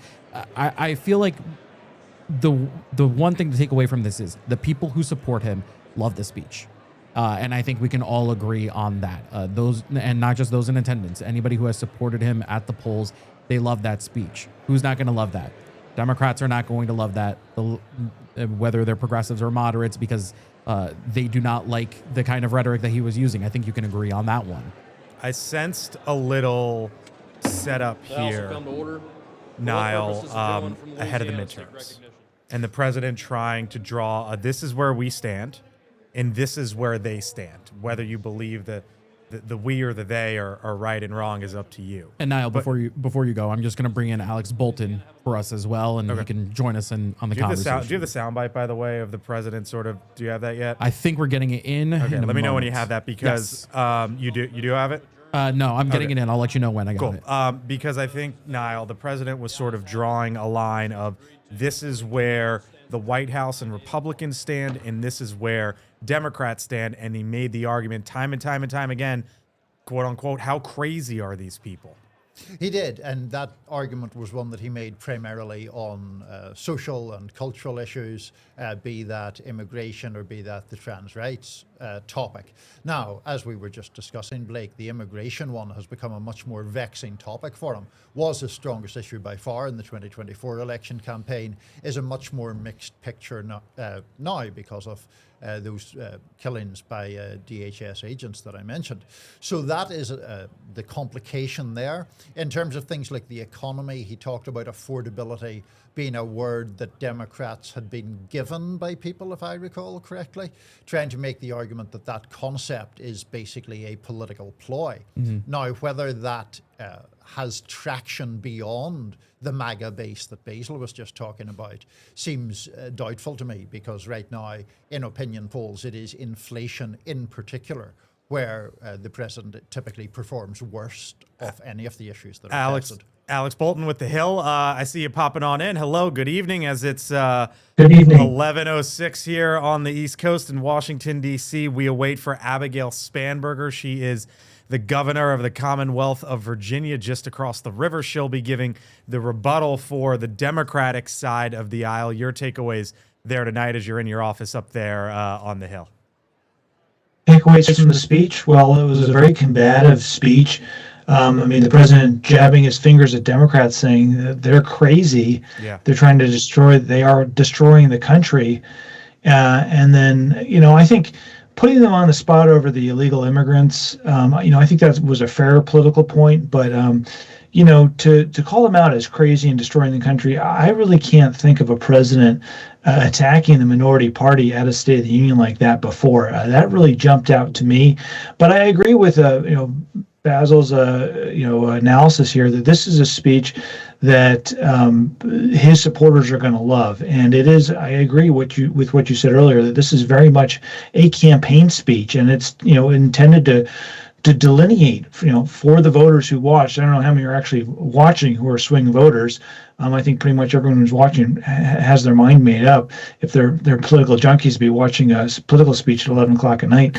But I think it does very much, it draws a very clear contrast on the issues where he feels he's strongest. And he's talking about the successes of the One Big Beautiful Bill. But I think on the illegal immigration issue, yes, there's been some turmoil for him on that recently because of what's happened in Minneapolis, but it remains his strongest issue. And I think as long as Democrats aren't willing to, stand up and say that, at least embrace part of the Republican position on illegal immigration, I think it's a problem for them. Specifically. So this is the other event, one of the other events that Democrats have been putting on Live Look here in Washington, but the real rebuttal, or the official rebuttal from the Democratic Party, Alex, comes in a handful of minutes here, and it's Abigail Spanberger. She flipped the governor's mansion there in Virginia in this last election cycle, won by double digits, right? Wasn't even close in that race. And now, for the first time in quite some time, Alex, there's going to be a focus here on Democrats. What is the official position? I know she doesn't speak for the Democratic Party as a whole. Here she is, Abigail Spanberger. What a new nation, unlike anything the world had ever seen, could be. The United States was founded on the idea that ordinary people could reject the unacceptable excesses of poor leadership, band together to demand better of their government, and create a nation that would be an example for the world. And this year, as we celebrate 250 years since America declared our independence from tyranny, I can think of no better place to speak to you as we reflect on the current state of our union. Tonight, as we watched our nation's lawmakers gather for a joint session of Congress, we did not hear the truth from our president. So let's speak plainly and honestly. And let me ask you, the American people watching at home, 3 questions. Is the president working to make life more affordable for you and your family? Is the president working to keep Americans safe both at home and abroad? Is the president working for you? As I campaigned for governor last year, I traveled to every corner of Virginia, and I heard the same pressing concern everywhere. Costs are too high in housing, healthcare, energy, and childcare. And I know these same conversations are being had all across this country. Because since this president took office last year, his reckless trade policies have forced American families to pay more than $1,700 each in tariff costs. Small businesses have suffered, farmers have suffered, some losing entire markets. Everyday Americans are paying the price. And even though the Supreme Court struck these tariffs down 4 days ago, the damage to us, the American people, has already been done. Meanwhile, the president is planning for new tariffs, another massive tax hike on you and your family. And Republicans in Congress, they remain unwilling to assert their constitutional authority to stop him. They're making your life harder. They're making your life more expensive. They're even making it more difficult to see a doctor. Rural health clinics in Virginia and across the country are already closing their doors thanks to the so-called One Big Beautiful Bill, championed by the president and Republicans in Congress.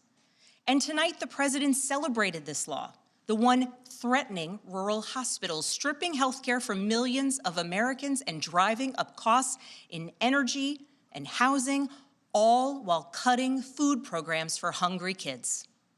But here in Virginia, I am working with our state legislature to lower costs and make the Commonwealth more affordable. And it's not just me. Democrats across the country are laser focused on affordability in our nation's capital and in state capitals and communities across America. In the most innovative and exceptional nation in the history of the world, Americans deserve to know that their leaders are focused on addressing the problems that keep them up at night. Problems that dictate where you live, whether you can afford to start a business or whether you have to skip a prescription in order to buy groceries. So I'll ask again, is the president working to make life more affordable for you and your family? We all know the answer is no. I grew up in a house of service. My mother was a nurse and my father was a career law enforcement officer. I began my career by following in my father's footsteps as a federal agent, working money laundering and narcotics cases. I worked side by side with local and state police to keep our community safe and to uphold and enforce the law. Law enforcement officers across the country know that it is a unique responsibility to do the serious work of investigating crimes, comforting victims, and making arrests. It's about building trust, and that requires an abiding sense of duty and commitment to community.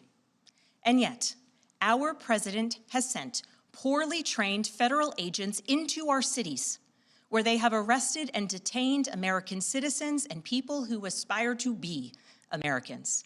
And they have done it without a warrant.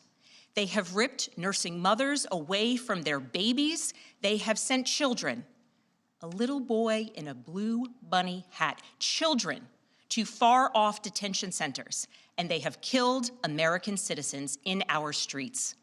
And they have done it all with their faces masked from accountability.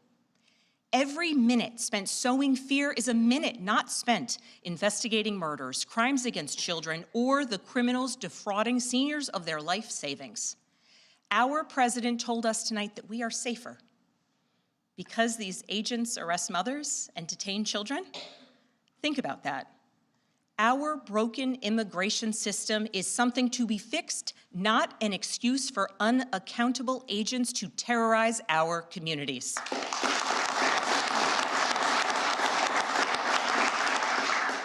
After working in law enforcement, I continued my career of service as a CIA officer, working undercover to protect the United States and our allies from global threats, terrorism, nuclear weapons, and the aggression of adversarial nations around the globe.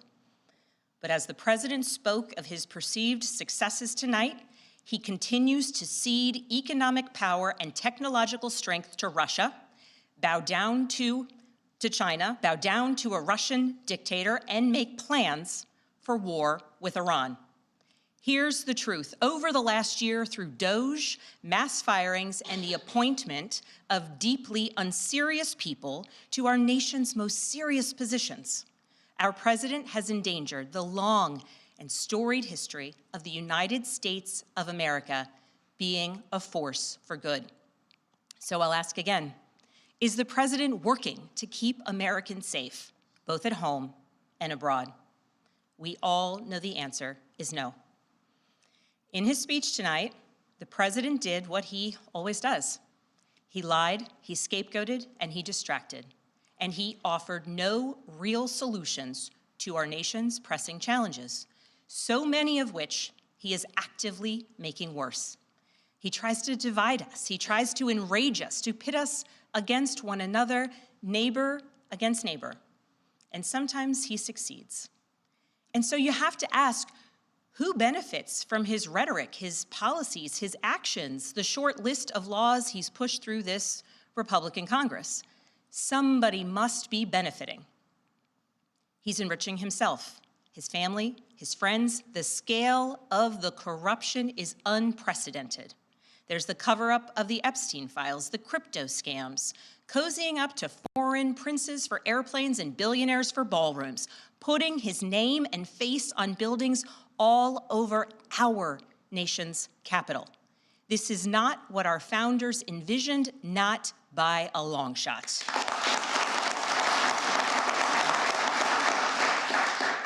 So I'll ask again, is the president working for you? We all know the answer is no. But here's the special thing about America. On our 250th anniversary, we know better than any nation what is possible when ordinary citizens, like those who once dreamed right here in this room, reject the unacceptable and demand more of their government. We see it in the determination of students organizing school walkouts all across the country, whose voices are becoming so powerful that the governor of Texas seeks to silence them. We see it in the bravery of Americans in Minnesota standing up for their communities, from peacefully protesting in sub-zero temperatures to carpooling children to school so that their immigrant parents are not ripped away from them in the parking lot. As a mother of 3 school-aged daughters, I am inspired by their bravery, but I am sickened that it is necessary. And Americans across the country are taking action. They are going to the ballot box to reject this chaos.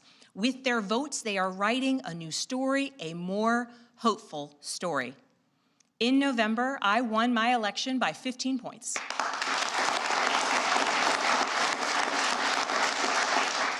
And we won 13 new seats in our state legislature. Because voters decided they wanted something different. Our campaign earned votes from Democrats, Republicans, independents, and everyone in between. Because they knew as citizens they could demand more, that they could vote for what they believe matters, and that they didn't need to be constrained by a party or political affiliation. This is happening across the country. New Jersey elected Mikey Sherrill as governor in a double-digit victory. Democrats flipped state legislative seats in places like Georgia, Iowa, Mississippi, and Texas. The list goes on and on. Ordinary Americans are stepping up to run in the spirit of our forefathers. They are running to demand more and to do more for their neighbors and communities. I know this story well. I first ran for office in 2018 alongside dozens of other Democrats who did the seemingly impossible, flipping 41 seats in Congress. In my case, I was the first Democrat elected in 50 years, swinging our district 17 points. Those who are stepping up now to run will win in November because Americans, you at home, know you can demand more and that we are working to lower costs. We are working to keep our communities and our country safe, and we are working for you.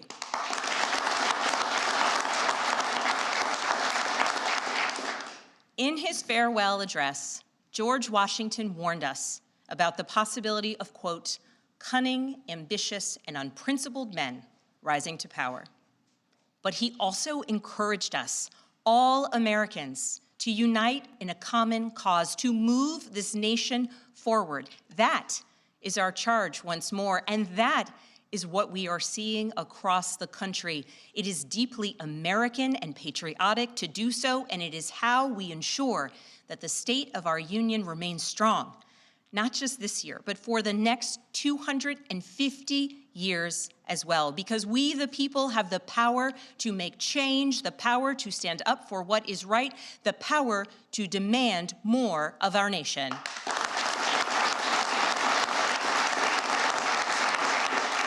May God bless the Commonwealth of Virginia, and may God bless the United States of America.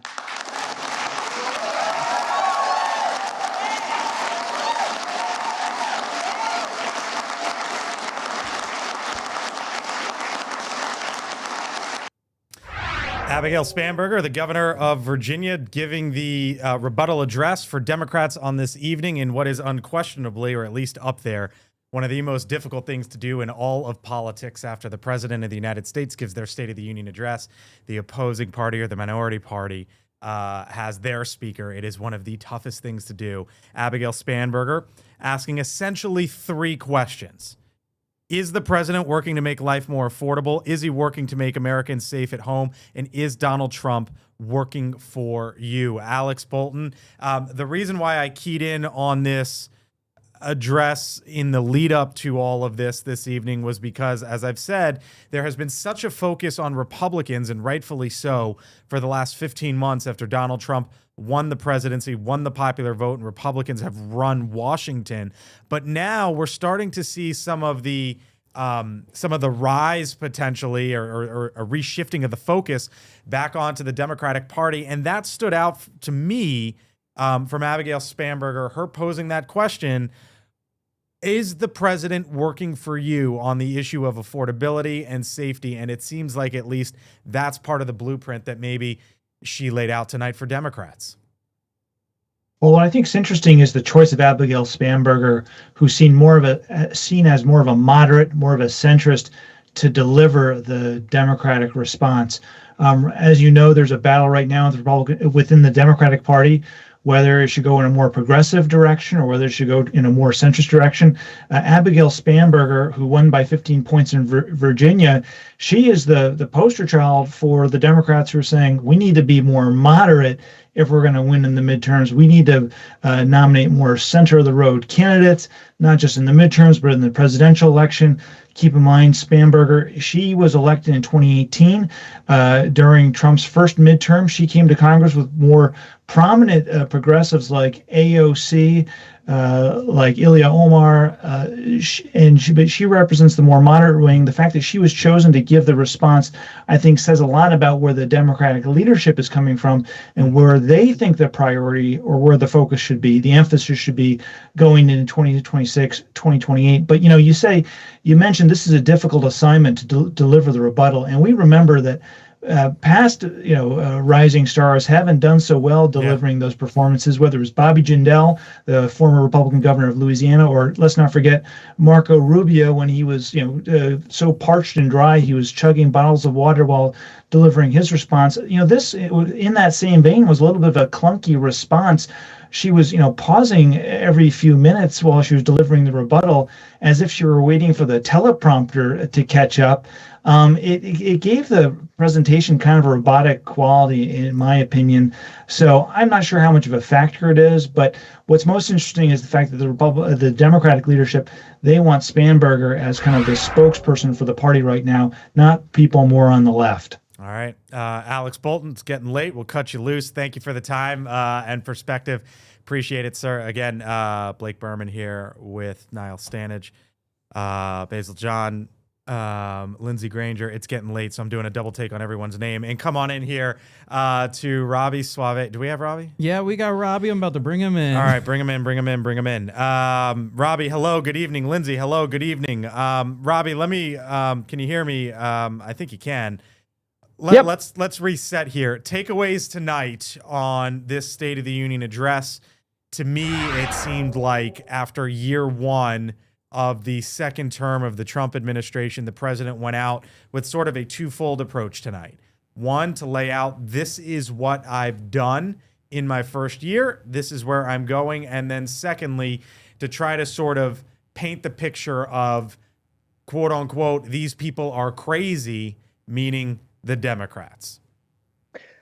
Yes, although I would say compared to previous State of the Unions, for me at least, it seemed a little bit lighter on policy than I am used to, in a way that frankly did Donald Trump some good. I mostly saw, for all we talk about Trump being very self-obsessed, I saw a lot of focus on extraordinary Americans or Americans who had achieved great things, veterans, the hockey team, obviously. And it's hard to, it's kind of non-ideological, non-partisan. We're all happy for these people's achievements. And by just kind of putting the spotlight on them, I don't want to be overly fawning over Trump or anything of that nature, but I thought it was a pretty uplifting 2 hours of entertainment showcasing a lot of what's great about Americans, what they've achieved, without as much focus on divisive political issues. Obviously, there's some of that. It's usually what the State of the Union is about. So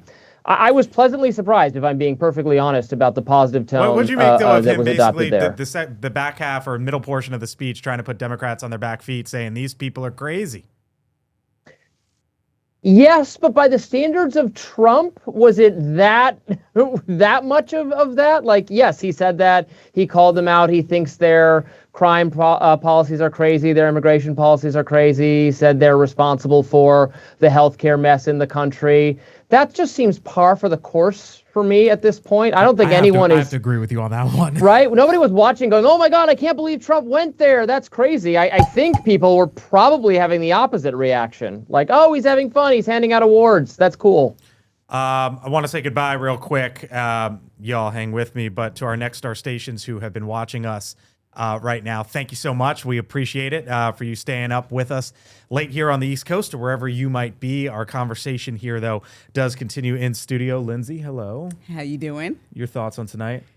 You know what? I'll let my friend Robby have a little bit of this one. The Olympic award and the award ceremonies were nice. I think this is exactly what Republicans wanted, right? A little heavy on the economy, even though we know some of that stuff has been disproven by fact checkers already, but less about personal grievances. So we would think that he would spend a lot of the portion talking about tariffs and pointing directly to a lot of these Supreme Court justices that he's upset with, but he didn't do that. I mean, he opened with this defiant message about the economy, saying our nation's back. So he really had to sell the idea that it's stronger than it ever was before. And polls show that Americans don't truly believe that. So that was his number one job. I think when we saw what we thought might have happened is a lot more uproar from Democrats that did decide to attend. I know we saw a couple things, starting with Representative Al Green holding up the sign about that's true. Yeah, the conversation about calling or the video posted that showed the Obamas as apes, and immediately he was escorted out, and it wasn't really as big of a thing that it could have been. But my biggest takeaway about what Trump was talking about was his adamant posture talking about healthcare. I didn't understand why he spent so much time trying to blame Democrats, knowing that that is a winning issue for Democrats, and knowing that as he talks about drug prices, he says like he's dropping it 300, 400%. The most you can drop a drug price is 100%. That would be zero.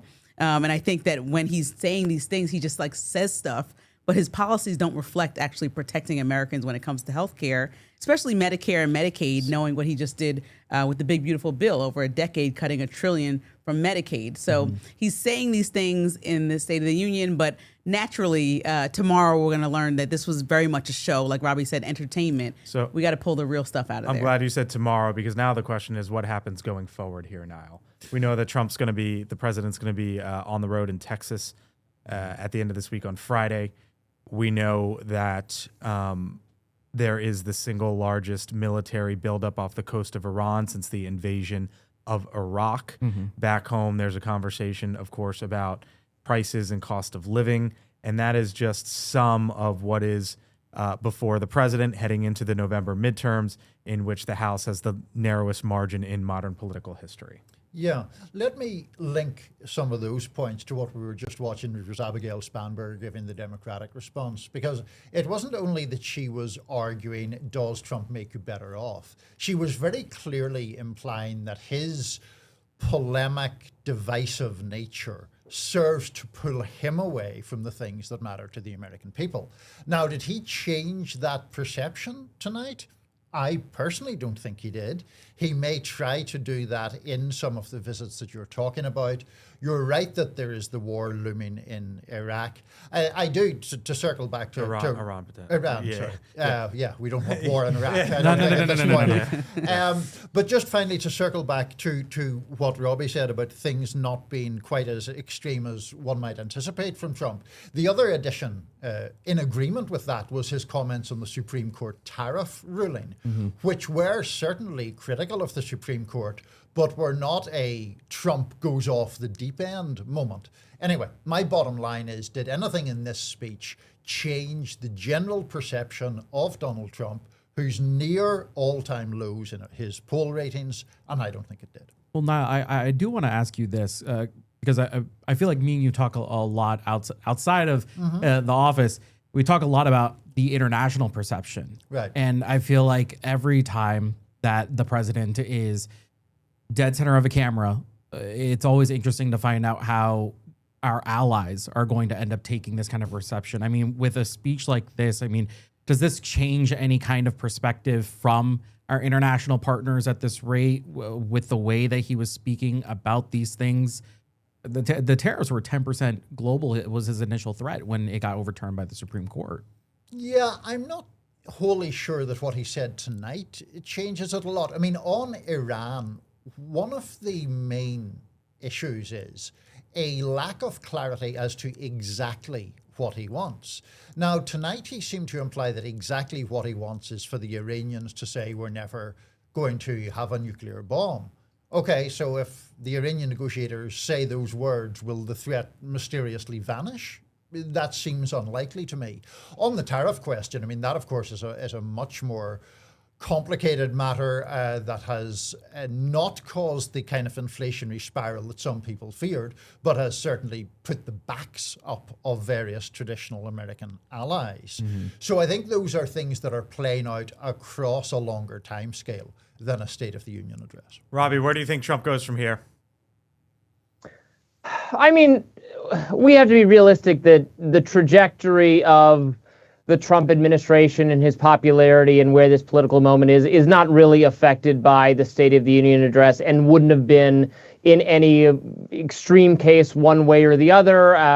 Most Americans are tuning in a kind of abstract way and are going to pick up a few pointers on what was said. But, people have to worry about their jobs and taking care of their families and all that. And the opportunities to engage with politics now are so frequent because of social media. All of our top leaders, Trump and the entire cabinet, are spouting off and creating content, to use a kind of obnoxious phrase to apply in this situation, but that's what's going on. So it isn't like you wait months now to hear something from the president. That's just not the way it goes. Consequently, nobody remembers what was said the day before that. So it's still very much, the Trump is heading toward a kind of lame duck scenario and is facing down some very difficult midterms given his approval ratings. But if this does anything, I would actually expect it helped him more than hurt him, because the American people like to see the president handing awards to deserving people, honestly, and we shouldn't overcomplicate it beyond that.